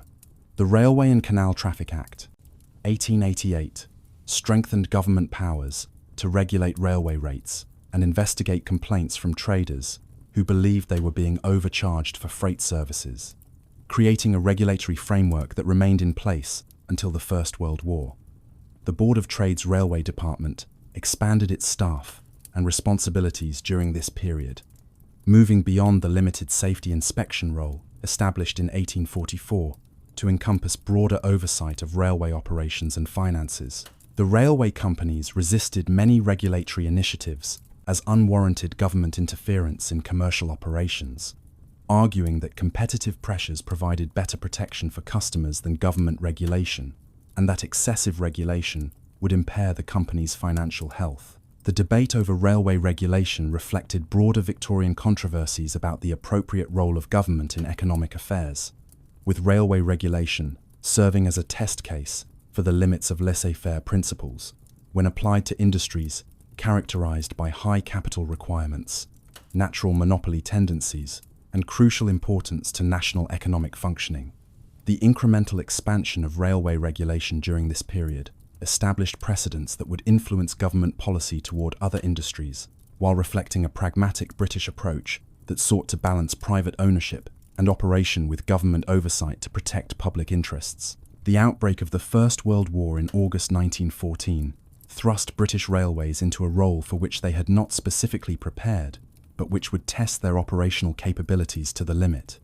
The government's immediate takeover of the railway companies under the Defence of the Realm Act established state control that would persist throughout the war and influence post-war railway policy. The Railway Executive Committee, composed of senior railway managers who had been conducting coordination exercises for several years, assumed responsibility for operating Britain's railways as an integrated system, serving military requirements while attempting to maintain essential civilian services. The railway's wartime role encompassed transporting troops to ports for embarkation to France and other theatres, moving munitions and military supplies from factories to ports and training camps, and maintaining the coal distribution network that kept industry operating and homes heated. The scale of military traffic exceeded anything the railways had handled during peacetime, with some routes carrying dozens of special troop trains daily in addition to regular scheduled services. The movement of entire divisions involving tens of thousands of soldiers, plus their equipment, horses, and supplies required intricate planning and coordination that demonstrated the railway's organizational sophistication, as well as their physical capacity. The war's impact on railway operations extended beyond the military traffic to include severe strains on equipment and infrastructure that resulted from deferred maintenance and the loss of skilled workers to military service. The railway workshops that normally maintained and repaired locomotives and rolling stock shifted much of their capacity to munitions production, creating backlogs of repair work that progressively degraded the operating fleet's condition. Locomotives that would normally have been withdrawn for major overhauls continued operating with minimal maintenance, while passenger carriages deteriorated from heavy use and lack of routine upkeep. The permanent way suffered similarly, with track that needed replacement continuing in service, and with routine maintenance tasks being deferred or performed to lower standards due to labour shortages. The quality of locomotive coal declined as the best grades went to the Royal Navy, forcing locomotive crews to work harder to maintain schedules while consuming greater quantities of inferior fuel. The cumulative effect of these stresses became increasingly apparent as the war continued, with reliability declining and the frequency of equipment failures and service disruptions increasing. The railway companies warned government officials that the railways faced systemic degradation that would require years of investment to remedy after the war ended, creating a maintenance debt that would burden post-war operations. The human cost of the war included the deaths of tens of thousands of railway workers who enlisted in the armed forces, with some railway companies losing substantial portions of their male workforce to military service. The company's response included recruiting women to perform work traditionally reserved for men, with female workers becoming familiar sights as ticket clerks, porters, and even in some skilled positions that had previously been male preserves. The women's successful performance of railway work during the war challenged pre-war assumptions about gender roles in the workplace, though most female workers were dismissed after the war ended to make positions available for returning servicemen. The railway union's cooperation with the wartime government's labour policies, including acceptance of dilution that allowed less skilled workers to perform work previously restricted to skilled craftsmen, reflected patriotic support for the war effort, but also created tensions that would surface after the war. When workers sought to recover workplace rights, they had surrendered during the emergency. The government's post-war railway policy represented an attempt to address the structural problems revealed by wartime operation, while avoiding the political and economic challenges of full nationalisation. The Railways Act 1921 mandated consolidation of Britain's railways into 4 large companies: the Great Western Railway, which retained its identity while absorbing smaller Welsh railways; the London Midland and Scottish Railway, formed from the London and North Western, Midland, and several Scottish companies; the London and North Eastern Railway, comprising the Great Northern, North Eastern, and several other East Coast companies; and the Southern Railway, formed from the London and South Western, London Brighton and South Coast, and South Eastern and Chatham Railways. The consolidation aimed to capture economies of scale while maintaining competition between the 4 groups, a compromise between advocates of nationalisation, who argued for complete state ownership, and defenders of private ownership, who opposed any government interference. The grouping process required complex negotiations over asset valuations, management structures, and the distribution of responsibilities between the constituent companies, with the final amalgamations taking effect on January 1st, 1923. The Big Four,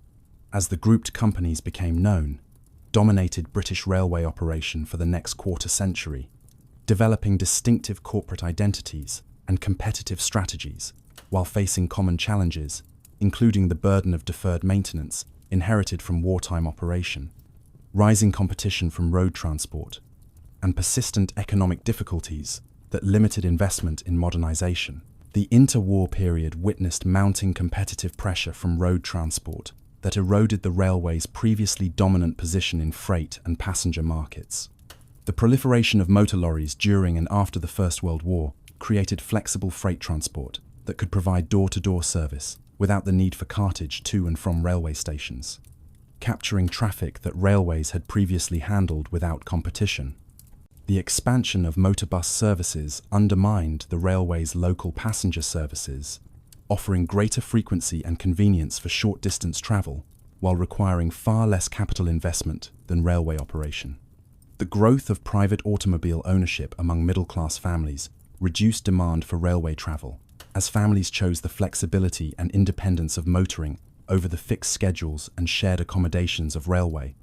travel. The railway's response to road competition combined defensive measures, including reduction of unprofitable services and aggressive marketing of remaining operations,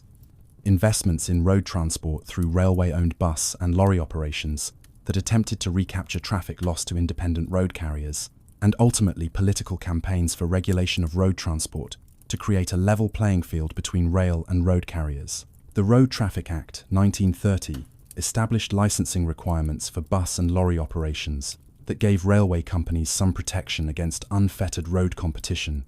though the fundamental economic advantages of road transport for many types of traffic meant that railways continued losing market share despite regulatory support. The economic depression of the 1930s imposed severe financial pressures on the railway companies as freight traffic declined with falling industrial production, while unemployment reduced passenger travel and the competitive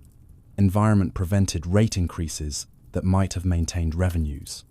The companies responded with cost reduction programs that included workforce reductions through natural attrition rather than mass dismissals, though employment levels declined significantly compared to the pre-depression peak. The companies also invested selectively in modernization projects that promised operating economies or competitive advantages despite the difficult financial circumstances. The London Midland and Scottish Railway's aggressive dieselisation programme introduced diesel shunting locomotives that reduced operating costs compared to steam locomotives for yard switching duties. While the company's streamlined steam locomotives, introduced during the mid-30s, demonstrated that steam power could achieve speeds competitive with the most modern international express trains. The London and North Eastern Railway's investments in high-speed steam locomotives, including the famous A4 class Pacifics, produced world records, including Mallard's achievement of 126 miles per hour during a demonstration run in July 1938. Still the world speed record for steam locomotives. These spectacular achievements generated publicity that enhanced the company's prestige, but had limited impact on the financial performance that remained disappointing throughout the Depression years. The Southern Railway's ambitious electrification program represented the most substantial interwar railway modernization investment, transforming suburban services around London through installation of third rail electric traction that provided faster acceleration, higher speeds, and more frequent services than steam operation could achieve. The electrification's benefits included reduced operating costs through elimination of locomotive coaling and servicing requirements, increased line capacity through faster train movements that allowed more trains to operate on existing tracks, and improved passenger experience through cleaner, quieter, and more reliable services. The Southern Railway's commercial success with electrification encouraged other companies to consider similar investments, though the substantial capital requirements and uncertain financial returns deterred major electrification projects on other railways during the interwar period. The London and North Eastern Railway implemented limited electrification of suburban services around Manchester and on the Newport to Shildon freight route in northeastern England, demonstrating that electric traction offered advantages for freight as well as passenger operations. The Great Western Railway and London Midland and Scottish Railway investigated electrification possibilities, but concluded that the financial returns did not justify the required investment, given their particular traffic patterns and the availability of efficient steam locomotives that could handle existing traffic demands. The railway company's investment in passenger amenities during the interwar period reflected competitive pressures and changing customer expectations that demanded higher comfort levels than Victorian-era services provided. The introduction of all-steel passenger carriages during the 1920s improved safety and durability compared to wooden construction, while enabling better heating and ventilation systems. The development of articulated carriage sets with shared bogies between adjacent vehicles created permanently coupled trains that reduced weight and maintenance costs while providing smoother riding characteristics. The gradual introduction of corridor connections throughout trains allowed passengers to move between carriages, access dining and toilet facilities, and reach emergency exits regardless of their initial seating location. The improvement of on-train catering services included introduction of modern dining cars with fully equipped kitchens that could produce hot meals during journeys, while buffet cars offered light refreshments on services where full dining cars were not justified by traffic levels. The sleeping car services that expanded during this period provided genuine bed accommodations in private compartments for overnight travelers, though these premium services remained expensive and used primarily by business travelers and wealthy holidaymakers. The third-class accommodations that carried most passengers improved significantly during the interwar period, with upholstered seating becoming standard and heating systems that actually maintained comfortable temperatures, replacing the inadequate heating that had characterized Victorian third-class carriages. The freight services that generated the majority of railway revenues faced increasing competition from road hauliers who could offer faster delivery times and more flexible scheduling than railway freight services, constrained by the need to consolidate shipments into trainload lots. The railway's response included introduction of container services that allowed standardized handling of mixed goods through containers that could be transferred between rail wagons and road vehicles, enabling door-to-door service through combination of rail line haul and road collection and delivery. The companies also developed specialized wagon types for particular traffic categories, including refrigerated vans for perishable goods, tank wagons for bulk liquids, and specialized vehicles for automobiles and other products requiring protection from damage. The freight services struggled with rate structures that reflected historical pricing rather than actual costs, with some traffic categories being charged rates that exceeded competitive road transport prices, while other categories paid rates below the costs of railway provision. The railway companies argued for rate reform that would allow them to price services according to costs and competitive conditions. But the complex regulatory framework inherited from Victorian railway regulation made substantial rate restructuring difficult to achieve. The freight traffic that railways retained during the interwar period concentrated increasingly on bulk commodities, including coal, iron ore, and building materials, where railways' economies of scale for long-distance movement of large quantities outweighed road transport's advantages for smaller shipments and shorter distances. The Second World War's outbreak in September 1939 once again placed Britain's railways under government control, as the Railway Executive Committee assumed responsibility for operating the Big Four companies as an integrated system serving military requirements. The wartime operational challenges exceeded even those of the First World War, as Britain became a base for Allied military forces that eventually numbered millions of personnel, requiring transportation, along with enormous quantities of supplies and equipment. The D-Day preparations during 1943 and 1944 involved transporting entire armies with their vehicles, weapons, and supplies to assembly areas and embarkation ports, creating the most intensive railway operation in British history. The railways achieved this monumental task while simultaneously maintaining essential civilian services and handling the increased freight traffic generated by war production. The operational achievement came despite severe equipment shortages, as locomotive and wagon production had been suspended to allow railway workshops to concentrate on military production, including tanks, artillery, and aircraft components. The railway workshops' contribution to war production demonstrated the manufacturing capabilities that decades of locomotive and carriage construction had developed, though the diversion of workshop capacity meant that maintenance of railway equipment fell behind schedule and the operating fleet's condition deteriorated progressively throughout the war. The German bombing campaign against British cities and industrial targets included deliberate attacks on railway infrastructure that aimed to disrupt military movements and war production. The London termini suffered repeated bombing raids that destroyed tracks, platforms, and buildings while killing railway workers who continued operating services despite the dangers. The railway company's response demonstrated remarkable resilience, as damage was rapidly repaired and services restored, often within hours of attacks that had seemed to cause catastrophic disruption.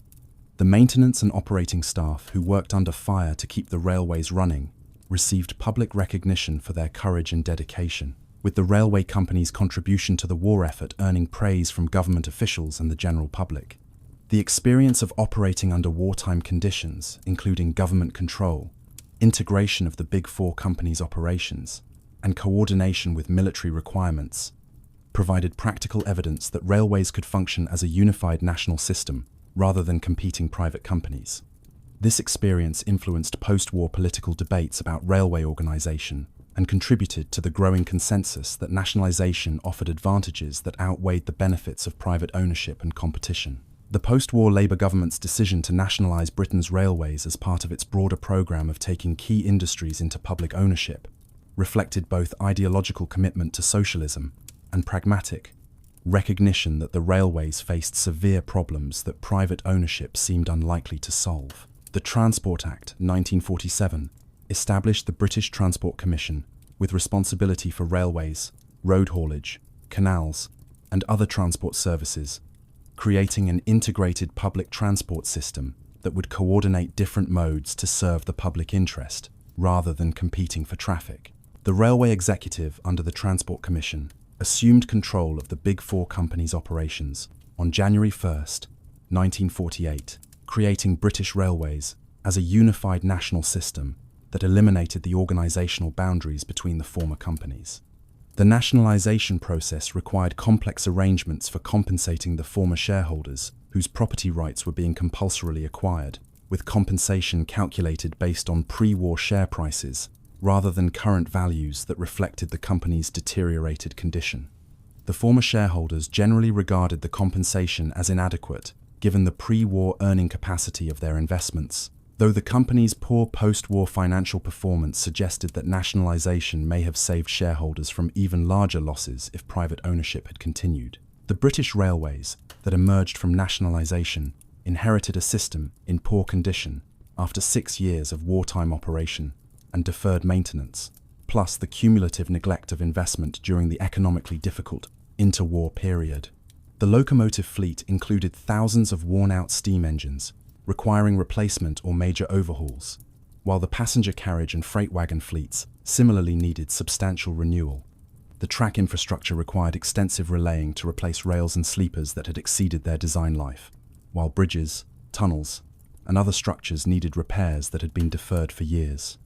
The signalling systems that controlled train movements remained largely mechanical devices, requiring intensive labor to operate and maintain, with modernization to electrical systems offering potential for improved safety and reduced operating costs. The accumulated maintenance backlog required substantial investment that the nationalized railways struggled to fund, as government priorities focused on rebuilding war-damaged cities and industries rather than on railway modernization.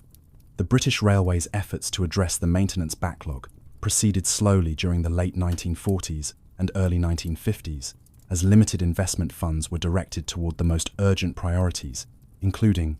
replacement of locomotives and rolling stock that could no longer be kept in service even with heavy repairs. The modernisation plan announced in 1955 represented the British Transport Commission's attempt to define a comprehensive programme for transforming British railways from a rundown steam-operated system into a modern railway using diesel and electric traction with improved infrastructure and updated operating practices. The plan proposed investment of approximately £1,240 million over 15 years to eliminate steam locomotives through diesel and electric replacements, modernise passenger stations and freight facilities, resignal main lines with colour light signals controlled from centralised locations, and undertake track improvements that would enable higher speeds and increased line capacity. The modernisation plan's ambitious scope reflected confidence that substantial investment would enable British Railways to compete effectively with road transport and return to financial health. The diesel locomotive introduction that formed the plan's centrepiece reflected contemporary assumptions that diesel traction offered clear advantages over steam power through reduced labour requirements for fuelling and servicing, higher availability due to elimination of time-consuming ash cleaning and boiler washouts, and superior performance through higher power-to-weight ratios that enabled faster acceleration and higher speeds. The British Railways diesel locomotive procurement programme ordered hundreds of locomotives in numerous different designs from various manufacturers, creating diversity that railway management believed would enable identification of the best designs through operational experience. The diesel locomotive procurement programme's execution revealed serious problems with the modernisation plan's implementation, as the multiplicity of different designs created maintenance difficulties and prevented economies of scale in spare parts inventory and training of maintenance staff. The reliability of early diesel locomotives fell far short of expectations, as numerous mechanical and electrical problems appeared in service,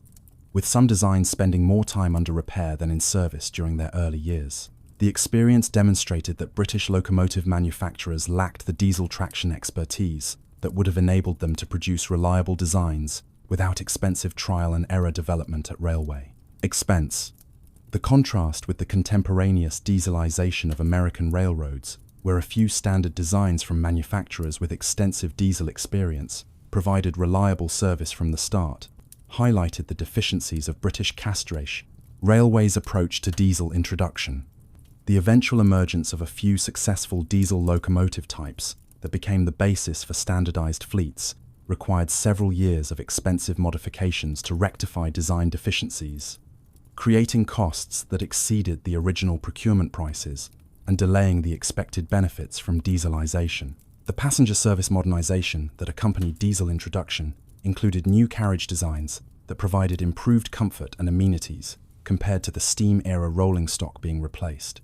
The Mark I and later Mark II carriage designs, introduced during the 1950s and 60s, featured all-steel construction, modern heating and ventilation systems, comfortable seating,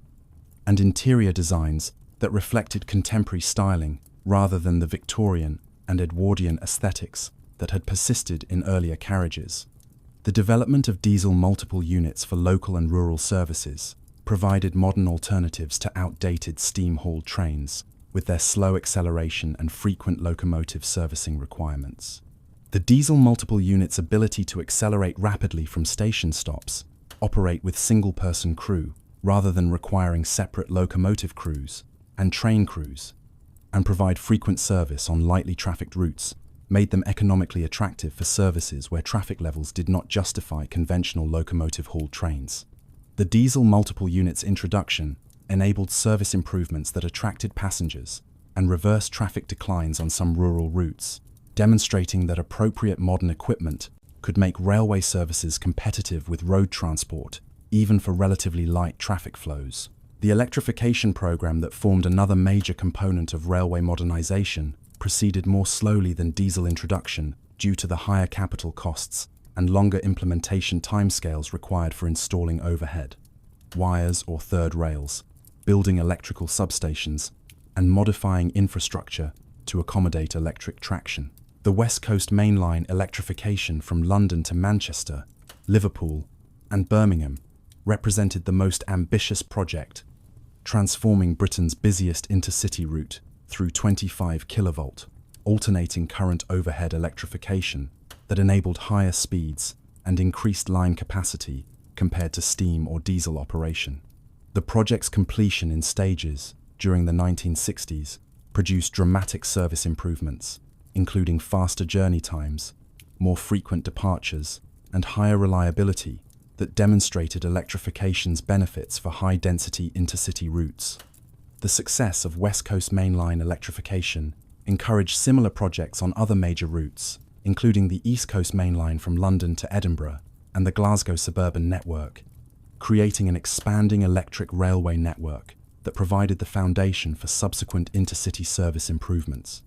The concentration of electrification investment on the busiest routes reflected economic logic that prioritized modernization, where traffic levels justified the substantial capital expenditure,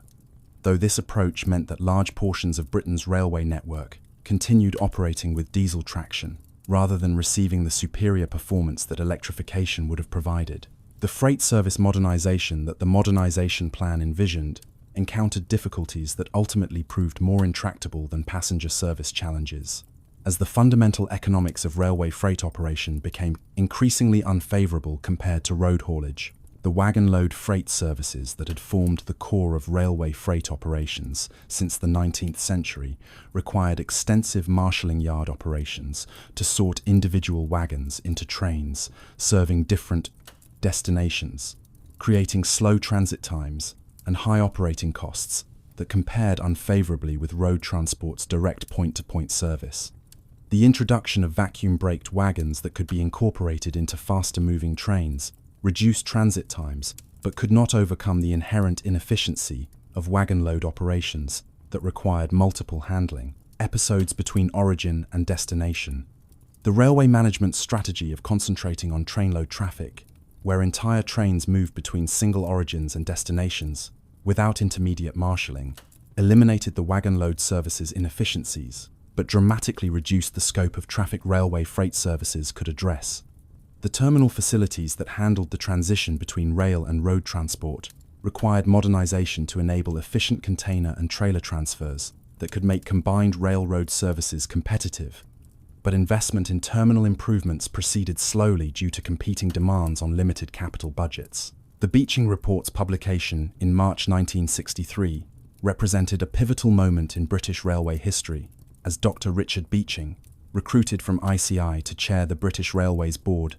presented his analysis of the railway network's economics and his recommendations for achieving financial viability through drastic service reductions and route closures. The report's core finding involved the highly unequal contribution of different routes and services to railway revenues, with approximately one-third of the network carrying approximately 95% of passenger traffic, while half of the stations contributed less than 2% of passenger revenues. Similar concentration appeared in freight statistics, where bulk commodity movements generated the majority of revenues, while wagon load general merchandise traffic operated at substantial losses despite elaborate and expensive infrastructure dedicated to serving this declining traffic category. Beeching's analysis concluded that large portions of the railway network served so little traffic that costs would always exceed revenues regardless of operational efficiencies or service improvements, making closure the only rational response to persistent losses. The report proposed eliminating approximately 5,000 route miles, closing more than 2,000 stations, and withdrawing many passenger services that duplicated roads or served areas with insufficient population to support viable railway operations. The Beeching Cuts implementation during the 1960s provoked intense controversy as communities facing loss of railway services organized campaigns to prevent closures that they argued would devastate local economies and strand residents without adequate transportation alternatives. The closure process, established by the Transport Act 1962, required consultation with affected communities and consideration of hardship that closures would create. But in practice, most proposed closures proceeded despite local objections, once British Railways demonstrated that alternative bus services could provide basic transportation. The closure programme's execution revealed tensions between national economic efficiency arguments that motivated the cuts and local social and economic considerations that argued for retaining services that might not be financially viable on purely commercial terms. The closure of rural branch lines serving areas with sparse populations and limited traffic seemed economically rational from a national perspective that compared costs with revenues, but from the perspective of affected communities, the closures represented abandonment of areas that had been served by railways for a century and had organized their economic and social activities around rail access. The long-term consequences of the Beeching Cuts included increased car dependency in rural areas, economic decline in towns that lost railway connections, and subsequent recognition that some closed lines should not have been abandoned and might have contributed to social and environmental objectives, even if they could not cover their costs through fair revenues. The passenger services that survived the Beeching Cuts increasingly concentrated on intercity routes connecting major cities and on suburban services, serving large metropolitan areas where traffic densities justified intensive railway operations. The intercity network's development during the late 1960s and 1970s created a recognizable brand that marketed fast, frequent services between London and provincial cities using modern electric and diesel locomotives, hauling comfortable rolling stock. The intercity service's relative success in attracting passengers and generating revenues demonstrated that railways could compete effectively with road and air transport for journeys between major cities, where railways exercising advantages in speed, comfort, and city centre to city centre service without airport transit times outweighed any disadvantages in frequency or cost. The high-speed train introduction in 1976 revolutionized non-electrified intercity services through diesel-powered trains capable of sustained 125 miles per hour operation, providing electric equivalent performance without the capital cost of electrification. The high-speed train's distinctive appearance and superior performance created a positive public image for British Rail that contrasted with the generally negative perceptions resulting from declining service quality on commuter, regional services. The suburban services that formed the other major component of post-Beeching railway operations faced chronic overcrowding problems during peak periods, as British Rail struggled to provide adequate capacity for growing commuter traffic with aging rolling stock and infrastructure that had received insufficient investment. The railway organisation that emerged from the successive restructurings during the 1960s and 70s eliminated the Railway Executive and British Transport Commission in favour of the British Railways Board that reported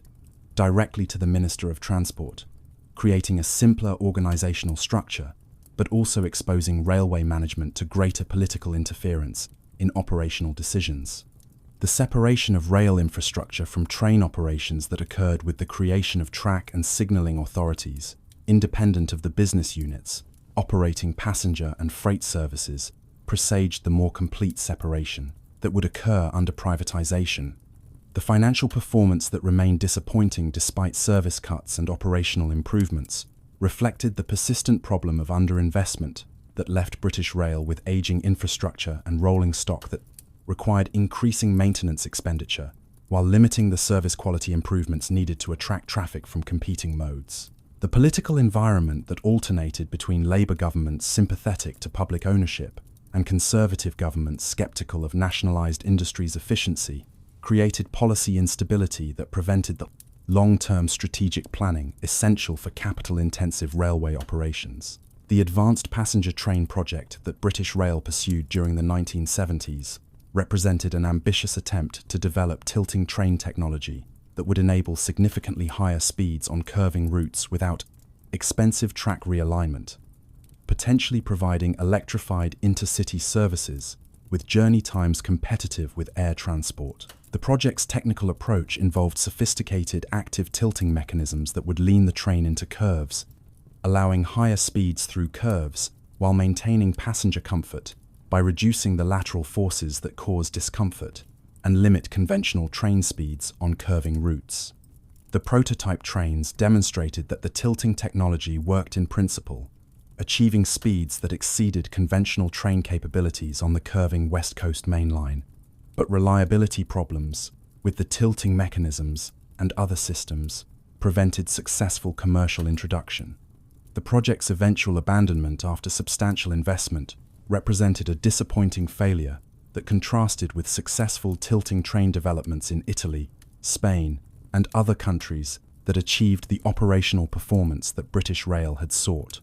The advanced passenger train's failure had lasting consequences for British railway technology development, as the experience discouraged subsequent ambitious technology programs and reinforced perceptions that British Rail was incapable of delivering major innovation projects successfully. The freight services that survived rationalisation during the 1970s concentrated on remaining bulk commodity flows, including coal from mines to power stations, metals from ports to steelworks, and petroleum products from refineries to distribution terminals.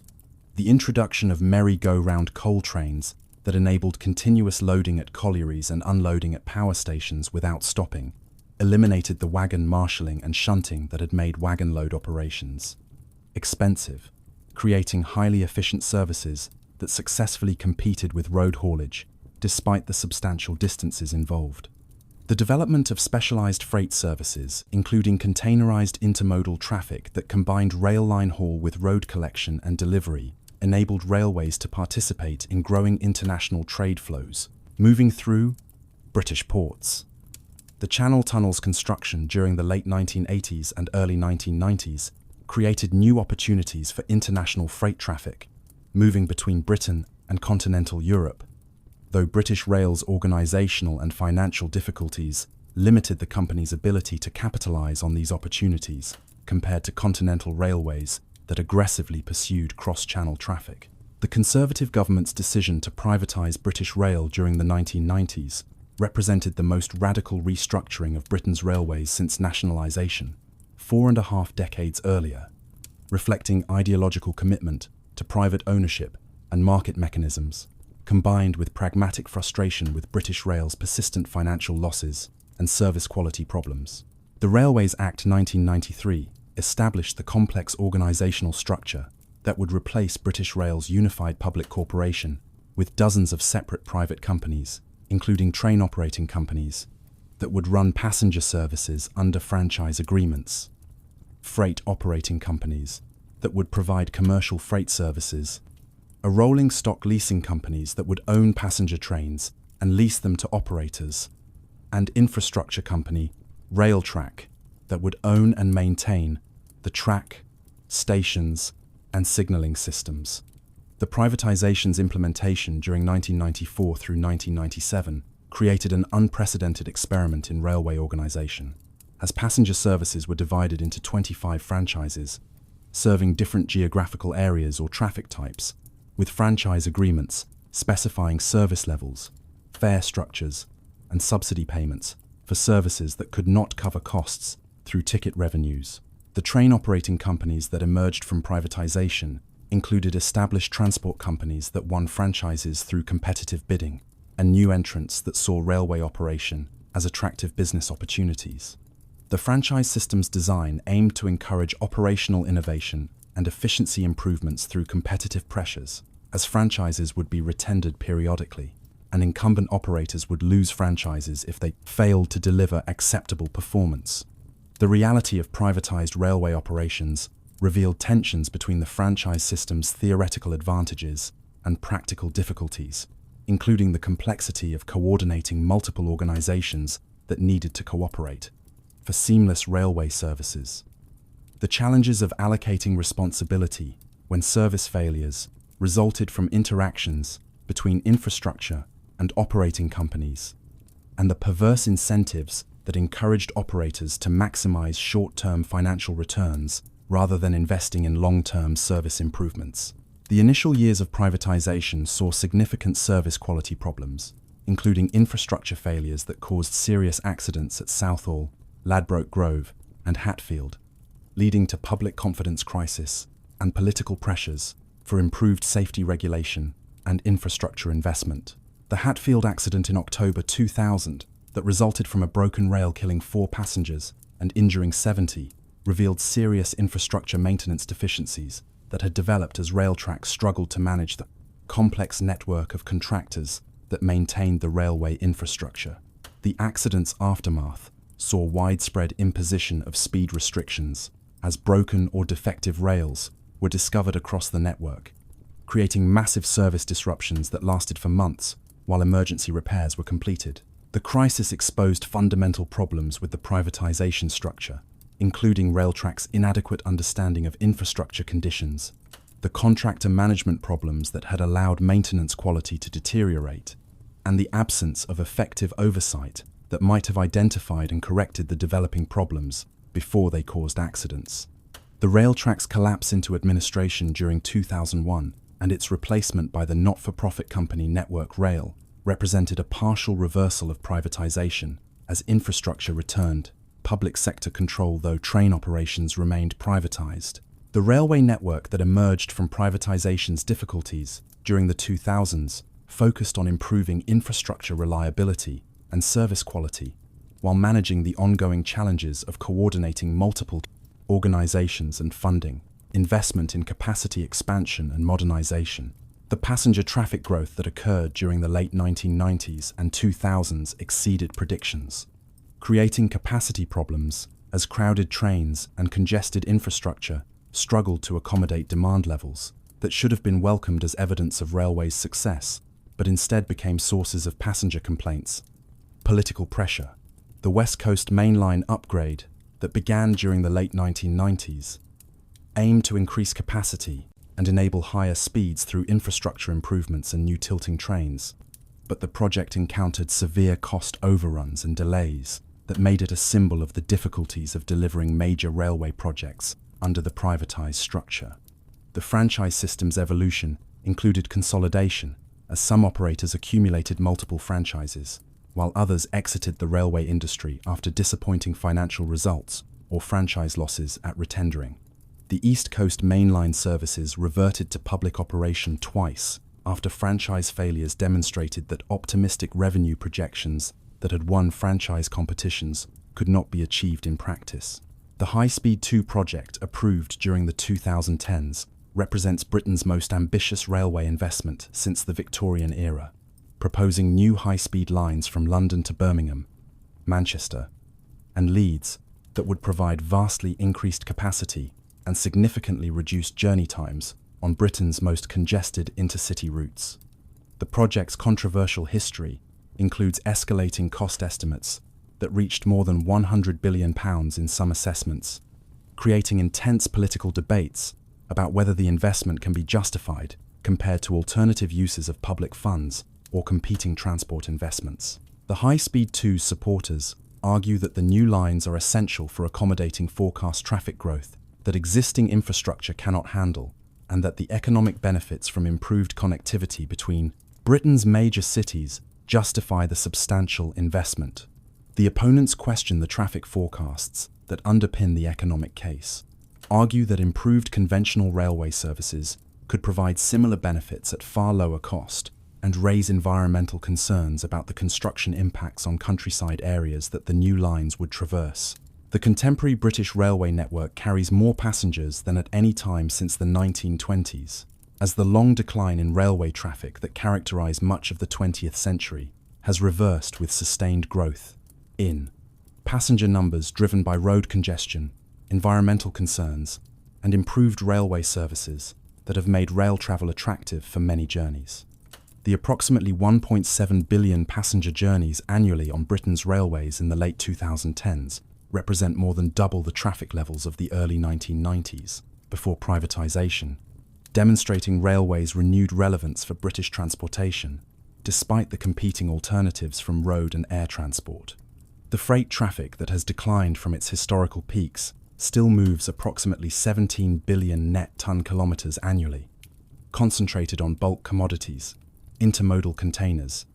and construction materials where railways' economic advantages over road transport justify the operational complexities of rail freight in modern logistics networks. The railway network's continued importance for Britain's transportation system, despite the dramatic changes over nearly 2 centuries from the wagonways that first demonstrated the efficiency of rails to the high-speed electric trains that provide contemporary intercity services, reflects the fundamental advantages that guided vehicles operating on dedicated infrastructure as provide compared to the less efficient alternatives that compete for road space and airport capacity. The railway history that began with coal wagons pulled by horses on wooden rails in northeastern England has culminated in a modern network that carries millions of passengers daily while moving essential freight flows,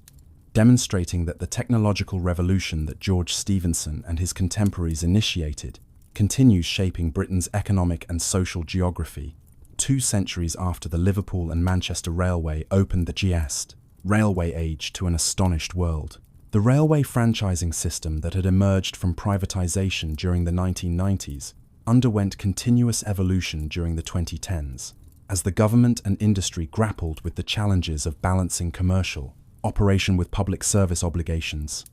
The franchise competitions revealed fundamental contradictions, as bidders competed primarily on revenue projections and premium payments to government rather than service quality commitments, creating incentives for optimistic forecasting that frequently proved unrealistic. The East Coast mainline franchise's repeated failures exemplified these problems, with National Express relinquishing the franchise in 2009 and Virgin Trains East Coast similarly abandoning it in 2018 when revenues fell short of projections. The government's response included direct operation by the state-owned operator of last resort, demonstrating that public operation could deliver stable services without the financial complexity required to satisfy private shareholders. The Great Western franchise that commenced in 2015 under First Group's operation introduced new intercity express trains that provided improved passenger amenities, including better seating, power sockets, free Wi-Fi, and real-time information systems. The new trains replaced aging high-speed train sets that had served for nearly 4 decades, but offered facilities that seemed antiquated compared to contemporary expectations. The Intercity Express program represented the largest rolling stock investment in British railway history, with orders exceeding £1 billion, creating approximately 200 trains built by Hitachi at Newton Aycliffe. The train's entry into service encountered teething troubles, including problems with heating and cooling systems, door mechanisms, and comparisons with the older train's superior ride quality. The electrification program, announced during 2009, promised to extend electric operation to the Great Western Main Line, the Transpennine Route, and the Midland Main Line, delivering environmental benefits and enabling faster journey times. The project's execution revealed serious delivery problems, as cost estimates escalated from approximately £500 million for Great Western electrification to eventual costs exceeding £2.8 billion, while completion dates slipped repeatedly. The discovery that bridges, tunnels, and structures required modification to provide adequate clearance for overhead wires added substantially to costs and timescales, revealing inadequate preliminary surveys. The programme's partial cancellation during 2015, when the government halted work on the Midland Main Line and Transpennine routes after completing only the Great Western electrification, represented a disappointing retreat from the ambitious modernization vision. The digital railway program that Network Rail promoted during the 2010s represented an attempt to harness contemporary information technology to improve railway capacity and efficiency through in-cab signaling, automatic train operation, and dynamic traffic management systems. The European Train Control System offered compatibility with continental European railways, enabling seamless operation through the Channel Tunnel. The program's implementation on the Thameslink route demonstrated potential benefits through increased service frequency, allowing up to 24 trains per hour through the core section, a level that conventional signaling could not accommodate. Progress proceeded more slowly than anticipated, as software system development proved more complex than planning assumptions had allowed. The railway stations received increasing investment during the 2010s as operators recognized that passenger experience extended beyond train quality.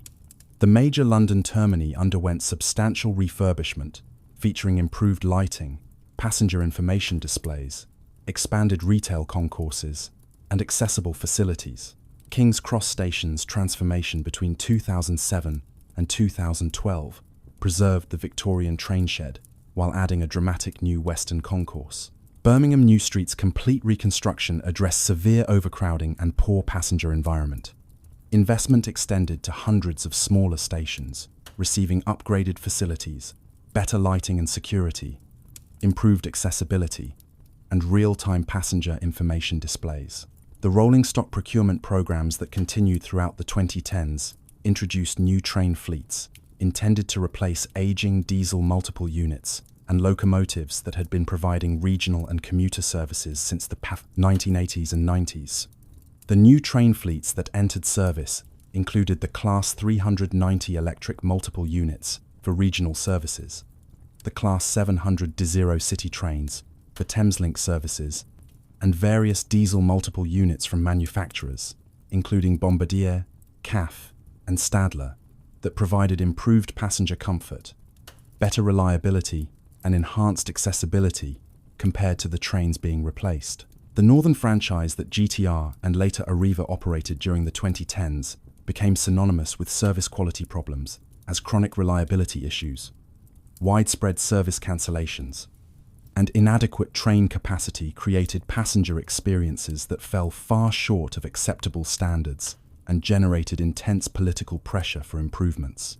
The introduction of new Class 331 diesel trains that were intended to transform northern services encountered severe problems when the trains could not enter service on time due to infrastructure modifications,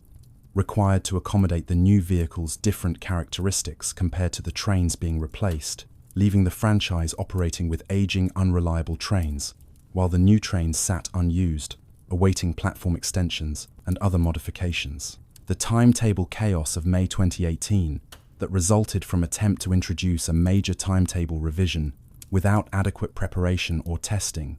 created widespread disruption across northern services and other parts of the 5 network, demonstrating the fragility of railway operations when the complex interdependencies between infrastructure, rolling stock, crew scheduling, and station operations were not properly managed. The service failure's political consequences included government intervention to impose improvement plans on operators, and ultimately, the decision to bring the Northern franchise under public control through the operator of last resort when Arriva's franchise was terminated early, adding another example to the growing list of franchise failures that undermined the privatization model's credibility. The passenger experience during this troubled period included routine overcrowding, with passengers unable to board trains due to lack of space, frequent cancellations that left passengers stranded or forced to make complicated alternative travel arrangements, and the general sense that the railway system was failing to deliver the reliable basic services that passengers had every right to expect from what was supposed to be a modern, efficient transport network. The railway industry's relationship with trade unions evolved during the 2010s as unions sought to maintain relevance in an increasingly complex industry structure, where traditional solidarities across the entire railway workforce had been fractured by privatization into company-specific identities, while simultaneously attempting to use industrial action to resist changes they viewed as threatening workers' interests or public safety. The rail, maritime and transport unions' willingness to call strikes over issues including driver-only operation, ticket office closures, and workplace conditions created recurring service disruptions that frustrated passengers and attracted political criticism as the public struggled to understand why relatively narrow workplace disputes should result in complete service shutdowns affecting millions of travelers. The driver-only operation dispute that produced intermittent industrial action over several years centered on the union's opposition to removing conductors from trains and having drivers operate doors, which unions characterized as a safety issue, while operators argued that modern technology, including platform cameras and door interlocking systems, made driver-only operation at least as safe as traditional crewed operation, while offering operational flexibility and cost savings. The dispute's intractability reflected deeper tensions about the pace and direction of railway modernization and the extent to which technological change should be allowed to alter traditional working practices and job roles that had existed for decades or longer. The strike's impact on passengers who found themselves unable to travel on days when industrial action halted services created public sympathy for neither side, as passengers simply wanted reliable services without becoming involuntary participants in workplace disputes between employers and employees. The climate change and environmental concerns that gained increasing prominence during the 2010s positioned railways as environmentally superior alternatives to road and air transport for many journey types, creating opportunities for railways to attract passengers motivated by desire to reduce their carbon footprints and contributing to the passenger growth that continued throughout the decade, despite service quality problems on some parts of the network. The electrified railways, powered increasingly by renewable energy sources, offered journey options with dramatically lower carbon emissions compared to equivalent car journeys or domestic flights, while even diesel-operated railways typically produced fewer emissions per passenger mile than alternative transport modes due to the efficiency advantages of guided vehicles moving at constant speeds on level or gently graded routes. The railway industry's environmental messaging emphasized these advantages through marketing campaigns that highlighted rail travel's sustainability credentials, though the actual environmental benefits varied considerably depending on factors including train loading, journey length, and the carbon intensity of the electricity generation used to power electric trains. The environmental case for modal shift from road and air to rail strengthened as the urgency of addressing climate change became increasingly apparent through extreme weather events, scientific consensus about human responsibility for warming, and growing public support for policies that would reduce greenhouse gas emissions, even if they imposed costs or required lifestyle changes. The railway investment decisions that prioritized electrification over continued diesel operation reflected recognition that long-term sustainability required transition to traction technologies compatible with decarbonized electricity supply, while the advocacy for high-speed rail development, including the High-Speed 2 project, increasingly emphasized environmental benefits alongside traditional economic arguments based on capacity increases and journey time reductions. The High-Speed 2 project's evolution during the 2010s transformed from a relatively straightforward high-speed line proposal into Britain's most expensive and controversial infrastructure project, as cost estimates escalated, completion dates receded into an increasingly distant future, and political support fractured under pressure from environmental campaigners concerned about ancient woodland destruction, property owners facing compulsory purchase of homes and land, fiscal conservatives horrified by the ballooning costs, and railway advocates who argued that conventional line upgrades could deliver most benefits at fraction of the cost. The project's original cost estimate of approximately £33 billion, announced in 2010, had grown to over £100 billion in some assessments by 2021, creating understandable public skepticism about whether the economic benefits that justified the investment in cost-benefit analyses using the original estimates could possibly survive when costs had increased by factors of 3 or 4, while the projected benefits remained essentially unchanged. The construction work that commenced during the late 2010s on the initial phase from London to Birmingham proceeded despite continuing controversy, as the government remained committed to the project based on arguments that Britain needed the additional north-south capacity that conventional line upgrades could not provide, and that abandoning the project after substantial expenditure would waste the investment already made, while leaving Britain with inadequate railway capacity to accommodate forecast traffic growth. The project's supporters emphasized that cost estimates reflected full life cycle costs, including trains and decades of maintenance, rather than just construction costs, and that large infrastructure projects always encountered cost growth between initial estimates and final accounting, making it unfair to judge High Speed 2 by standards that no major project could meet. The opponents countered that even accounting for typical cost overruns, the High Speed 2 estimates had grown far beyond reasonable expectations, and that the project had become a costly vanity project that would absorb resources desperately needed for regional railway improvements,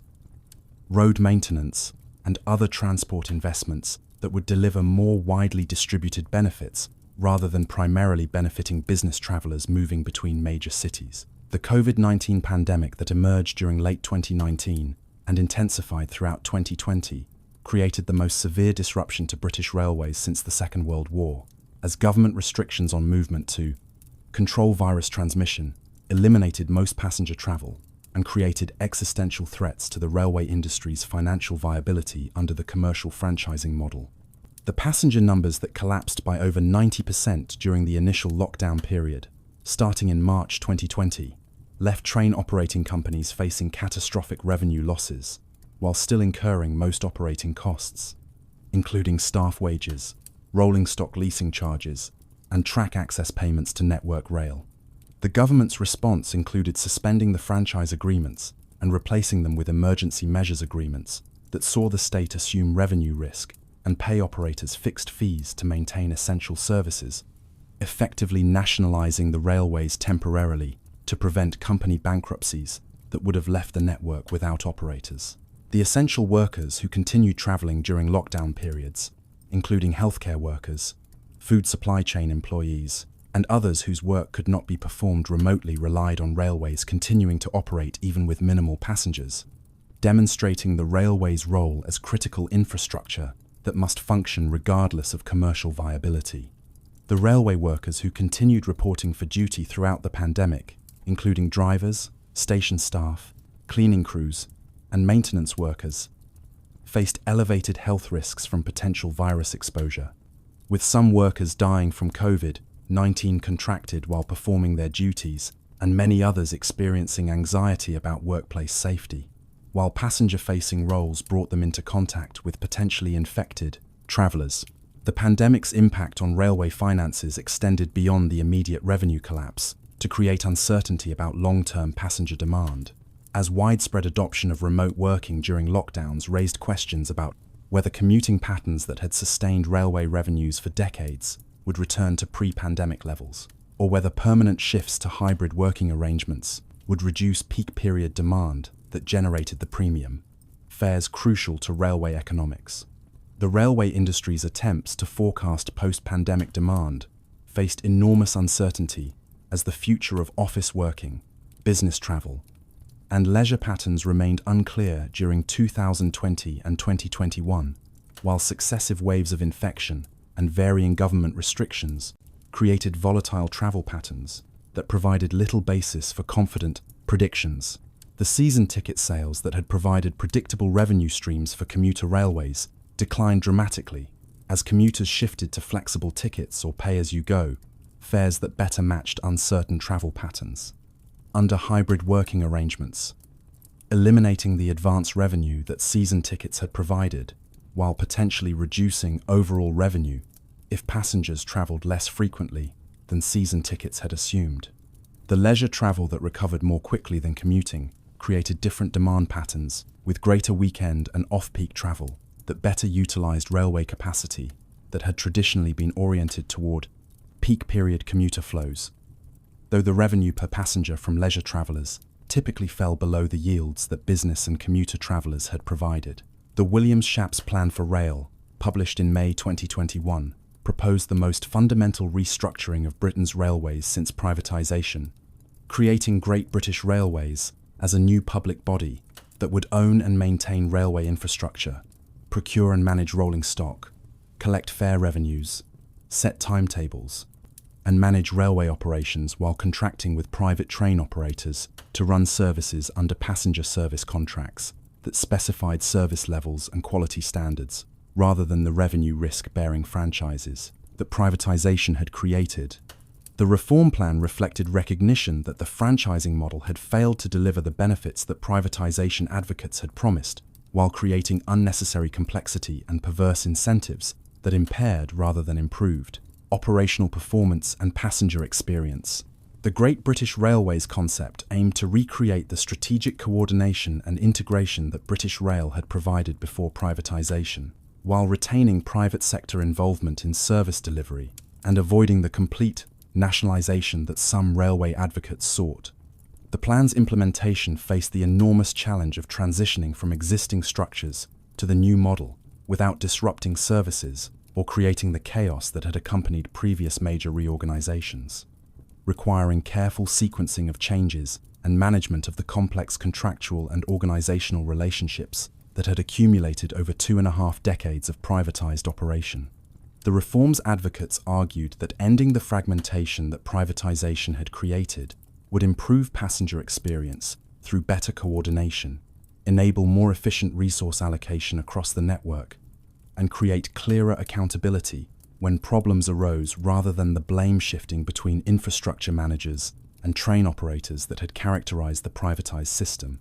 The critics worried that creating another massive public bureaucracy would reproduce the inefficiencies that had characterised British Rail, while eliminating whatever competitive pressures franchising had created for operators to improve efficiency and service quality. The train operating companies that survived the franchise system's demise faced transition to the passenger service contract model that fundamentally changed their role from commercial risk-bearing operators to contracted service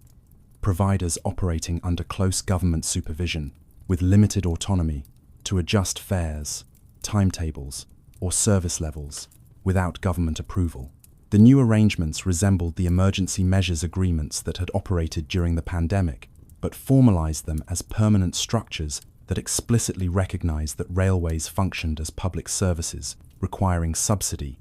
rather than as commercial businesses that should generate returns for private investors. The operators that chose to continue participating in railway operations under these arrangements included the major transport groups that had built railway expertise over decades of franchise operation, but also saw some companies exit the prize railway industry when the reduced profit margins and entrepreneurial freedom under passenger service contracts made railway operations less attractive compared to other transport markets where commercial opportunities remained available. The employee ownership model that some advocated as an alternative to the duopoly between large transport groups and state operation gained limited traction despite successful examples from the continent, where worker cooperatives had demonstrated that employee-owned operators could deliver efficient services while providing better working conditions and more equitable distribution of financial benefits than investor-owned corporations typically achieved. The railway infrastructure that Network Rail managed through the 2010s required continuing heavy investment to address the backlog of deferred maintenance inherited from privatization's early years, while also expanding capacity to accommodate growing traffic and modernizing systems to match contemporary technological capabilities and operational requirements. The tunnel and bridge inspection program that Network Rail implemented following several infrastructure failures revealed the extent of structures requiring repair or replacement after decades or centuries of service, with varying FRC maintenance quality, creating a substantial renewal program that would extend over many years and require sustained capital investment to complete. The earthworks that supported tracks or carried them over valleys posed particular challenges, as the climate change-driven increases in extreme rainfall events created more frequent landslides and embankment failures that disrupted services and required emergency repairs, followed by permanent remediation. The drainage systems that managed water runoff from tracks and platforms often proved inadequate for the more intense rainfall that increasingly characterized British weather patterns, creating flooding problems that closed lines during severe weather and degraded track structure through water saturation.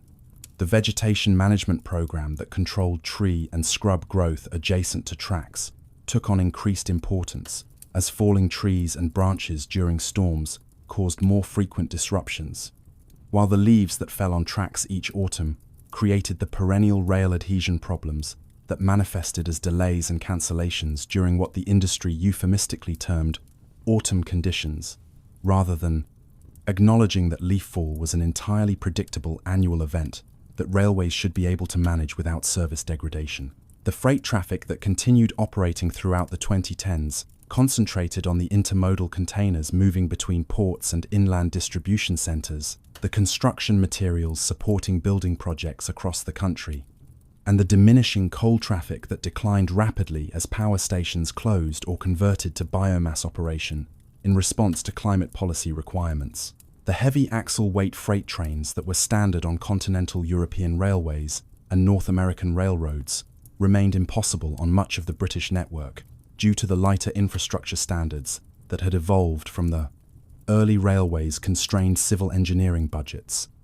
preventing British freight operations from achieving the economies of scale that heavier, longer trains would have enabled.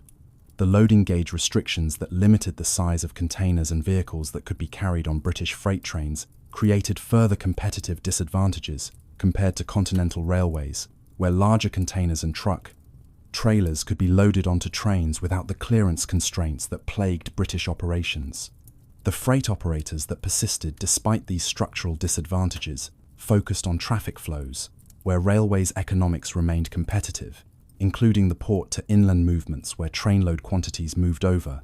sufficient distances to overcome the terminal handling costs and coordination challenges that made railway freight operation more complex than road haulage.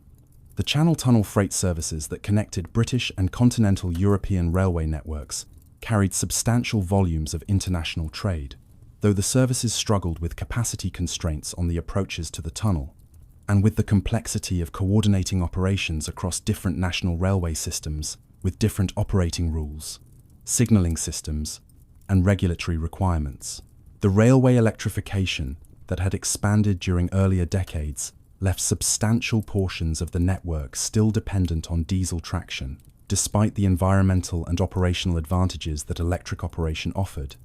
creating ongoing debates about whether further electrification investment was justified or whether alternative approaches, including battery electric or hydrogen-powered trains, might provide more cost-effective pathways to decarbonized railway operation. The battery electric trains that manufacturers developed during the 2010s offered potential for operating on routes where full electrification costs could not be justified by providing electric operation under wires where they existed while using battery power on non-electrified sections, eliminating the need to electrify entire routes to gain most benefits of electric operation. The hydrogen fuel cell trains that entered passenger service on German railways during the late 2010s demonstrated another potential pathway to diesel elimination on routes where electrification was uneconomic, though the costs of hydrogen fuel cell technology and the immature hydrogen fuel supply infrastructure raised questions about whether this approach would prove practical for widespread British adoption. The continuing diesel operation on large portions of the network represented a policy failure as the obvious environmental imperative to eliminate fossil fuel combustion from as much railway operation as possible remained unachieved. Decades after the technology and economic logic for electrification had been established, reflecting the chronic underinvestment and short-term decision-making that had characterized British railway policy throughout the post-war period. The accessibility improvements that transformed railways from largely inaccessible systems that excluded or severely inconvenienced passengers with mobility impairments into transport networks that aspired to universal accessibility reflected both regulatory requirements and changing social attitudes about inclusion and equality. The Equality Act 2010 and preceding accessibility regulations had established requirements for stations and trains to provide step-free access, accessible toilets, wheelchair spaces on trains, audio-visual passenger information systems, and assistance services that enabled passengers with disabilities to use railways with comparable convenience to able-bodied passengers. The implementation of these requirements proceeded gradually as the costs and practical challenges of retrofitting accessibility into Victorian-era stations and replacing inaccessible rolling stock required sustained investment over many years. But by the early 2020s, most major stations provided step-free access, and most train fleets included accessible features that had been absent from earlier generations of railway vehicles. The passenger assistance services that operators provided to help passengers with disabilities navigate stations and board trains represented crucial enablers of railway accessibility, as physical infrastructure modifications alone were insufficient without human support to help passengers make use of the facilities provided. The culture change within the railway industry that recognized accessibility as a core requirement rather than an optional enhancement represented perhaps the most significant shift, as railway staff increasingly understood that serving passengers with disabilities effectively required proactive accommodation rather than grudging compliance with regulatory minimums. The railway safety record that had improved dramatically over the 20th century continued improving during the 2010s, despite the challenges of maintaining safety on an increasingly intensively used and aging network. The absence of passenger fatalities from train accidents during most years of the decade demonstrated the effectiveness of safety systems that prevented the collision and derailment accidents that had killed hundreds of passengers during earlier centuries, though trespass and suicide on the railway continued claiming dozens of lives annually. The level crossings where roads crossed railway tracks at grade represented the most significant remaining category of infrastructure-related safety risk, with the program to eliminate them through grade separation proceeding slowly due to substantial costs. The preservation railway movement that had emerged during the 1960s continued flourishing during the 2010s, as heritage railways attracted millions of visitors annually to experience steam-age railway travel. The preserved railways provided volunteer opportunities for thousands of enthusiasts who maintained locomotives and rolling stock, operated trains, and staffed stations. The heritage railway's economic contribution to rural areas provided justification beyond nostalgia, as tourist spending supported local businesses in areas with limited alternative economic opportunities. The railway research and development activities that British universities and the railway industry pursued during the 2010s addressed challenges including improving energy efficiency, developing new materials, and creating autonomous train operation systems. The collaborative research projects brought together industry and academic partners to address practical problems, including reducing train noise,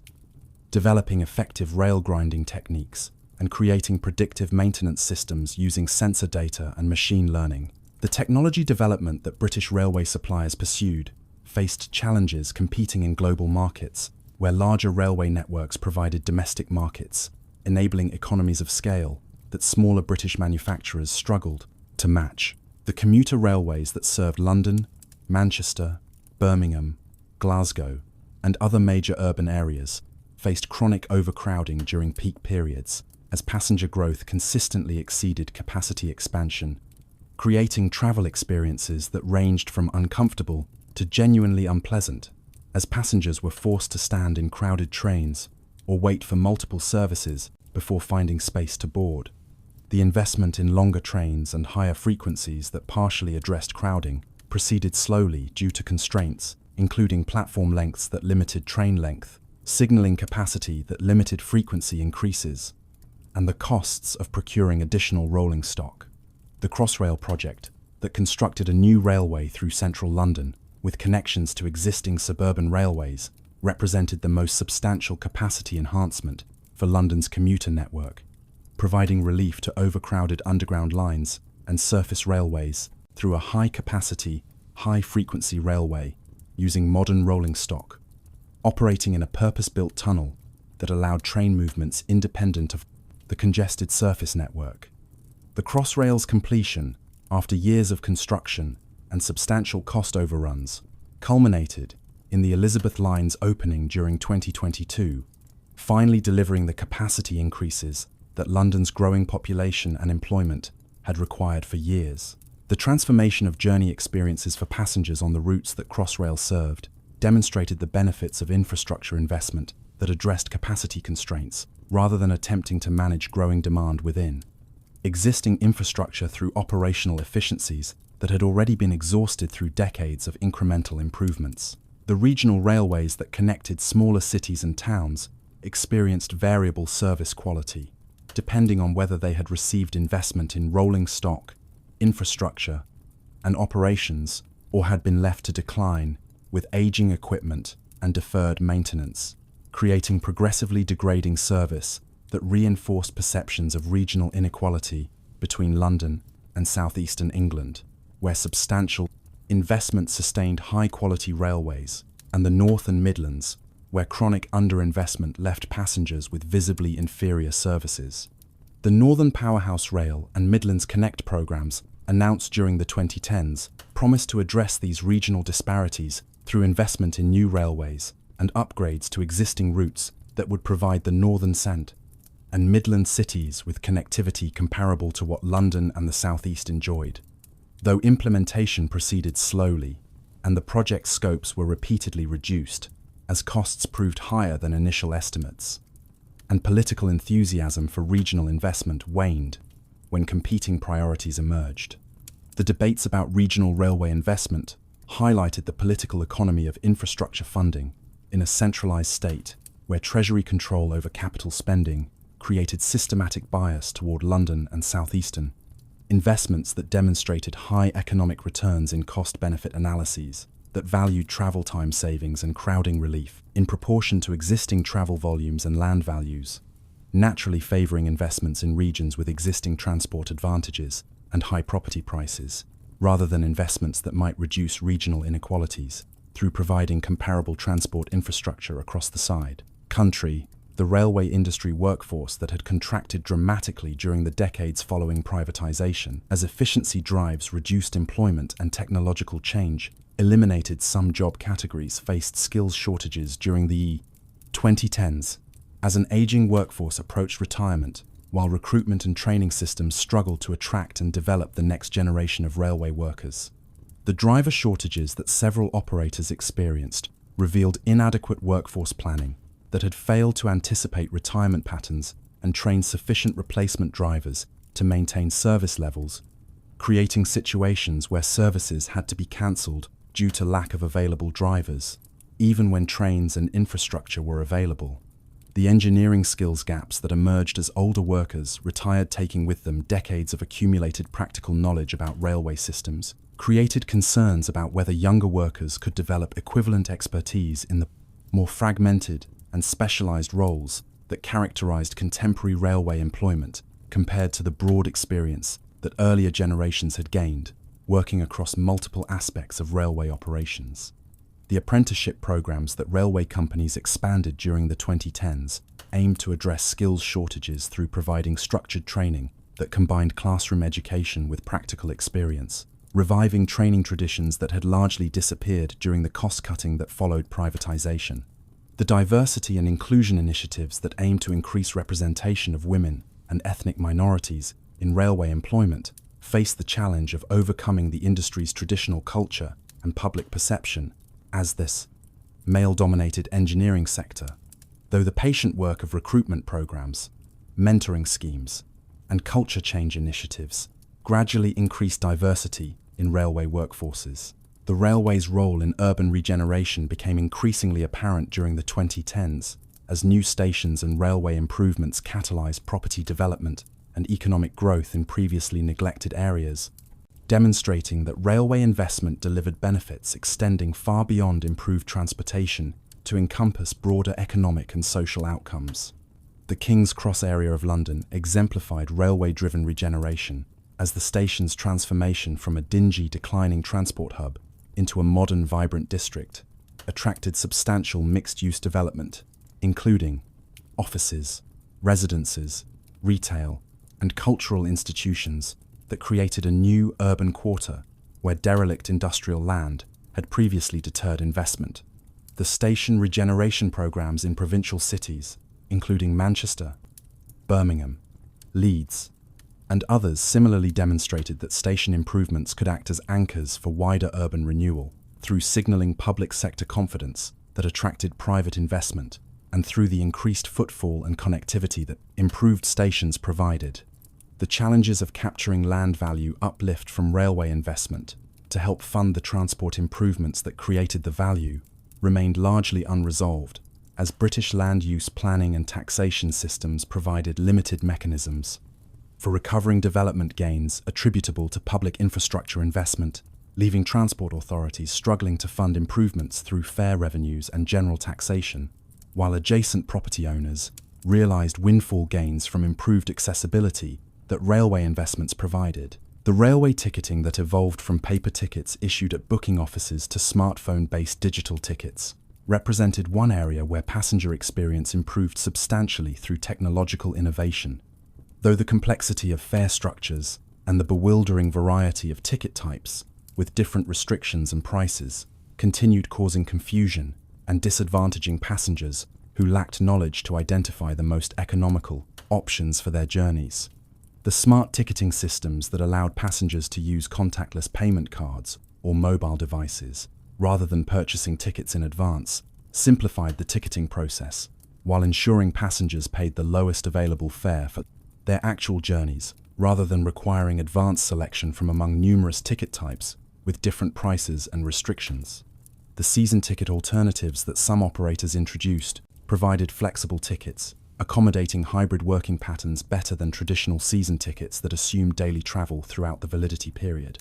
Recognizing that passenger needs had evolved beyond the rigid patterns that railway products had traditionally assumed.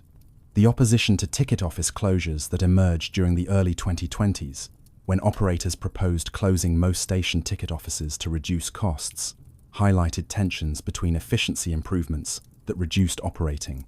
costs and the importance of human assistance for passengers who found automated ticket machines confusing or inaccessible, particularly older passengers and those with disabilities who relied on staff assistance to purchase appropriate tickets and receive travel advice. The railway's contribution to economic productivity through enabling labour market flexibility, as workers could access employment opportunities across wider geographic areas than commuting by road would allow, created substantial benefits that traditional cost-benefit analyses struggled to quantify fully.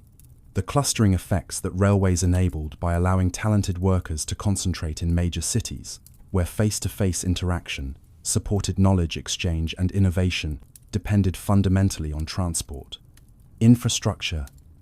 that made commuting from surrounding regions feasible, with railway capacity constraints threatening to limit urban economic growth through preventing workers from accessing opportunities that geography alone would have supported. The agglomeration benefits that economic research increasingly recognized as crucial sources of productivity growth in advanced economies depended directly on transport networks that connected workers with employers, suppliers with customers, and innovators with the wider communities of practice that supported knowledge creation and dissemination. The railway investment that enabled these economic benefits through providing the connectivity that agglomeration required deserved recognition as productive investment rather than consumption spending, though the fiscal frameworks within which infrastructure decisions were made often treated transport investment as discretionary expenditure, competing with other programs rather than as foundational investment, enabling broader economic growth. The climate adaptation challenges that railways faced as weather patterns became more variable and extreme events more frequent required infrastructure modifications and operational changes to maintain service reliability under conditions that Victorian engineers could not have anticipated when they designed embankments, drainage systems, and structures that were now proving inadequate for 21st century weather. The heat waves that increasingly characterize British summers caused rail buckling problems as steel rails expanded beyond the limits that fastening systems could accommodate, requiring speed restrictions or service suspensions until temperatures moderated. The extreme rainfall events that occurred more frequently caused flooding of low-lying sections of track,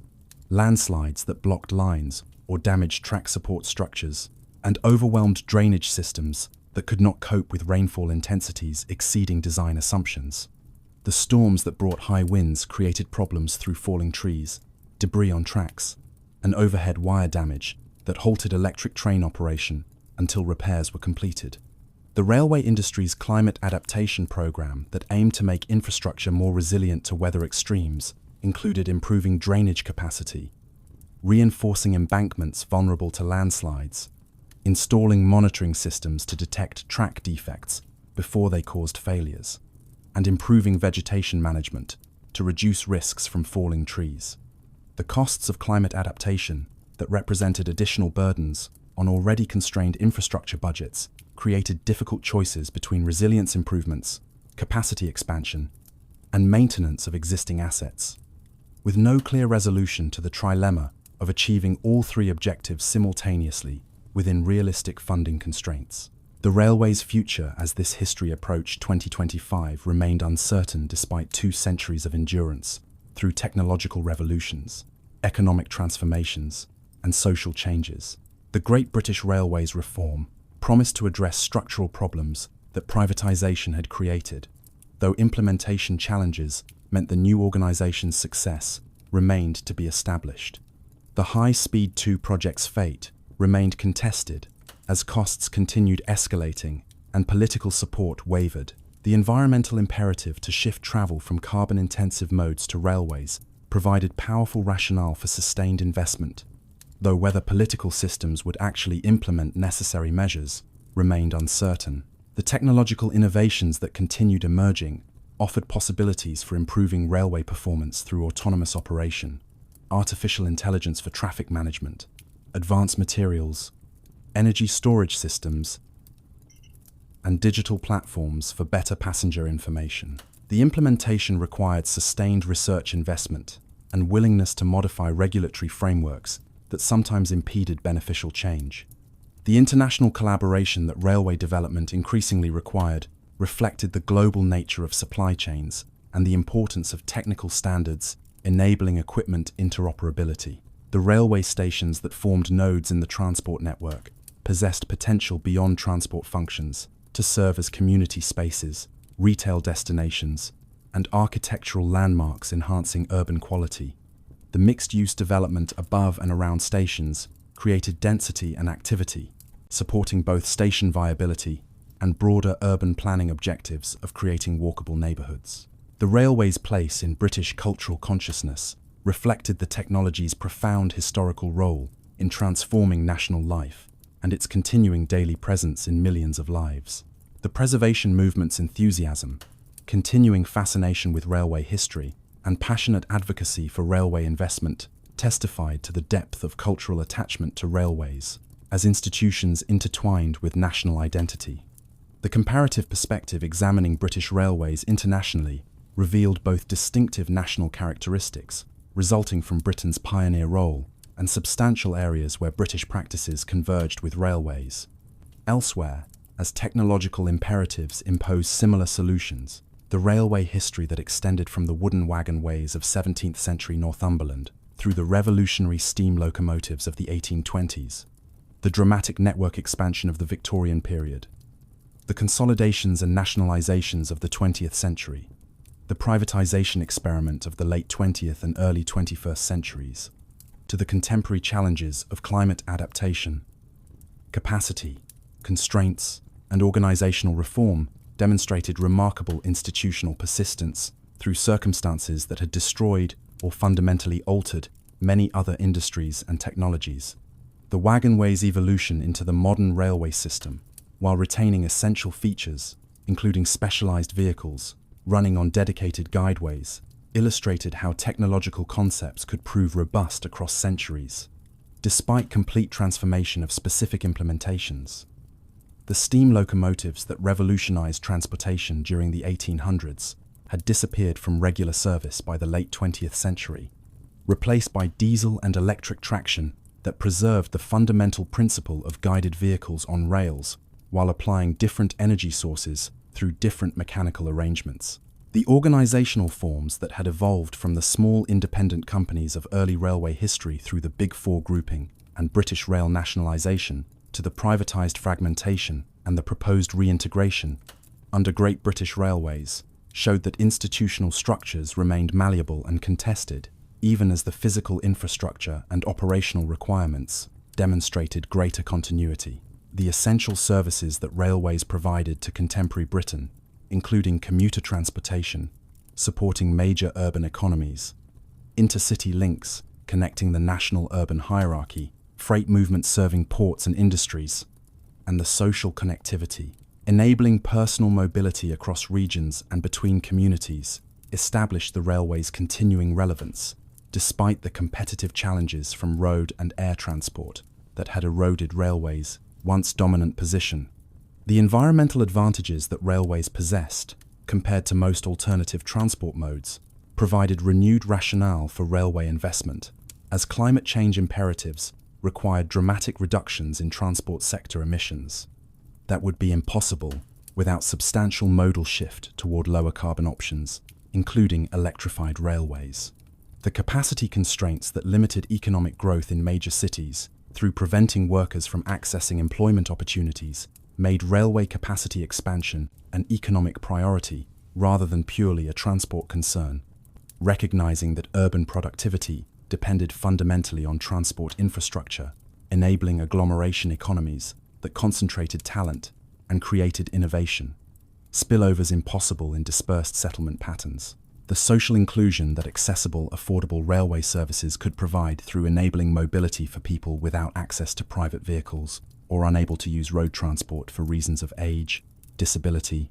or economics justified railway subsidy as investment in social equity rather than merely consumption expenditure, providing convenience for middle-class commuters. The railway future that Britain would experience over the coming decades depended on decisions about investment priorities, organizational structures, operational practices, technology adoption, and the balance between commercial objectives and public service requirements that policymakers, industry leaders, and ultimately the electorate would determine through political processes that reflected competing values and contested visions of what railways should be and whom they should serve. The choices between investing in capacity expansion through new infrastructure or optimizing use of existing infrastructure through better signaling and operations presented no clear technically optimal solution, but rather reflected value, judgments about timescales, risk tolerance, and the distribution of costs and benefits across regions and social groups. The organizational questions about the appropriate roles for public and private sectors in railway operation, infrastructure management, and capital provision remained contentious, with advocates of different models claiming superior efficiency, accountability, or equity outcomes based on partial evidence from systems operating under different conditions. The technology decisions about electrification methods, train control systems, rolling stock specifications, and station designs involved trade-offs between competing objectives including capital costs, operating costs, performance, reliability, flexibility, and compatibility with existing systems that had no obviously correct resolutions but required pragmatic judgments, balancing multiple considerations. The railway expertise that resided in thousands of skilled professionals represented perhaps the railway's most valuable asset, as accumulated knowledge about safe, efficient railway operation could not be easily recreated if lost. The apprenticeship programs and graduate recruitment schemes deserved continued support as investments in human capital yielding returns over decades. The diversity initiatives that aimed to make railway employment accessible to people from all backgrounds would strengthen the industry through drawing on wider talent pools. The passenger experience that would determine railway's competitive position depended on all aspects of the system, from journey planning and ticket purchasing, through travel, comfort, and reliability, to station convenience, connections with other transport modes. Digital technologies, enabling smartphone journey planning, real-time information, mobile ticketing, and seamless payment provided foundations for improved passenger experience through eliminating complexity and uncertainty that had characterized earlier railway travel. The freight railways that would contribute to decarbonizing goods movement required continued investment, despite challenging economics, where road haulage's flexibility often outweighed railways' economies of scale. The terminal investments enabling efficient transfer between rail and road modes represented essential infrastructure for intermodal freight services. The Channel Tunnel's construction created new opportunities for international freight traffic, though British Rail's difficulties limited the company's ability to capitalize compared to continental railways. The high-speed passenger services that Eurostar provided between London, Paris, and Brussels demonstrated that railways could compete successfully with air travel for city pairs separated by distances around 500 miles. The freight services using the tunnel moved substantial volumes despite operational challenges of coordinating between British and continental systems. The railway heritage that Britain possessed through its pioneering role created opportunities for promoting tourism and supporting education about technology, history, and industrial heritage. The preserved railways operating heritage services using historical equipment provided accessible ways for contemporary populations to experience Victorian railway travel, while generating revenues supporting conservation work. The railway museums, including the National Railway Museum, preserved irreplaceable artifacts documenting Britain's railway heritage. The conclusion that 2 centuries of railway history in England offered reflected themes of technological innovation, creating revolutionary changes in transportation capabilities that fundamentally transformed economic and social organization, institutional evolution, responding to changing circumstances through successive organizational forms, seeking optimal balance between competition and coordination, persistent challenges of funding capital-intensive infrastructure requiring long-term investment horizons that political systems struggle to maintain, and the enduring relevance of railways despite competitive challenges through providing capabilities that alternative transport modes could not match for certain categories of movement, especially high-volume flows over medium distances in corridors connecting major urban centres. The Victorian engineers and entrepreneurs who created Britain's railway network could hardly have imagined the electrical traction, electronic signalling, computer-controlled operations, and organizational complexity that characterized railways 2 centuries later, yet they would have recognized the essential features of guided vehicles operating on dedicated infrastructure for moving people and goods more efficiently than the roads and canals that railways had supplemented and partially displaced. The future railways that Britain would develop over the coming decades would doubtless feature technologies and practices that contemporary observers could not anticipate, yet the fundamental principles that made railways effective for mass transportation of passengers and freight would likely persist, even as specific implementations evolved to address changing requirements and exploit emerging capabilities. The railway age that the wagonways of 17th century Northumberland had initiated had matured through Victorian expansion, 20th century consolidation and nationalisation, late 20th century privatisation, and early 21st century reform into a transportation system that served millions of passengers daily while moving essential freight traffic that supported economic activity across the country. The next chapters of railway history that future historians would document remain to be written through decisions and developments that would unfold over coming years and decades as Britain's railways continued adapting to changing circumstances while maintaining the essential transportation services that communities and businesses depended upon, regardless of whatever organizational structures or technological systems future railways might employ in delivering those services.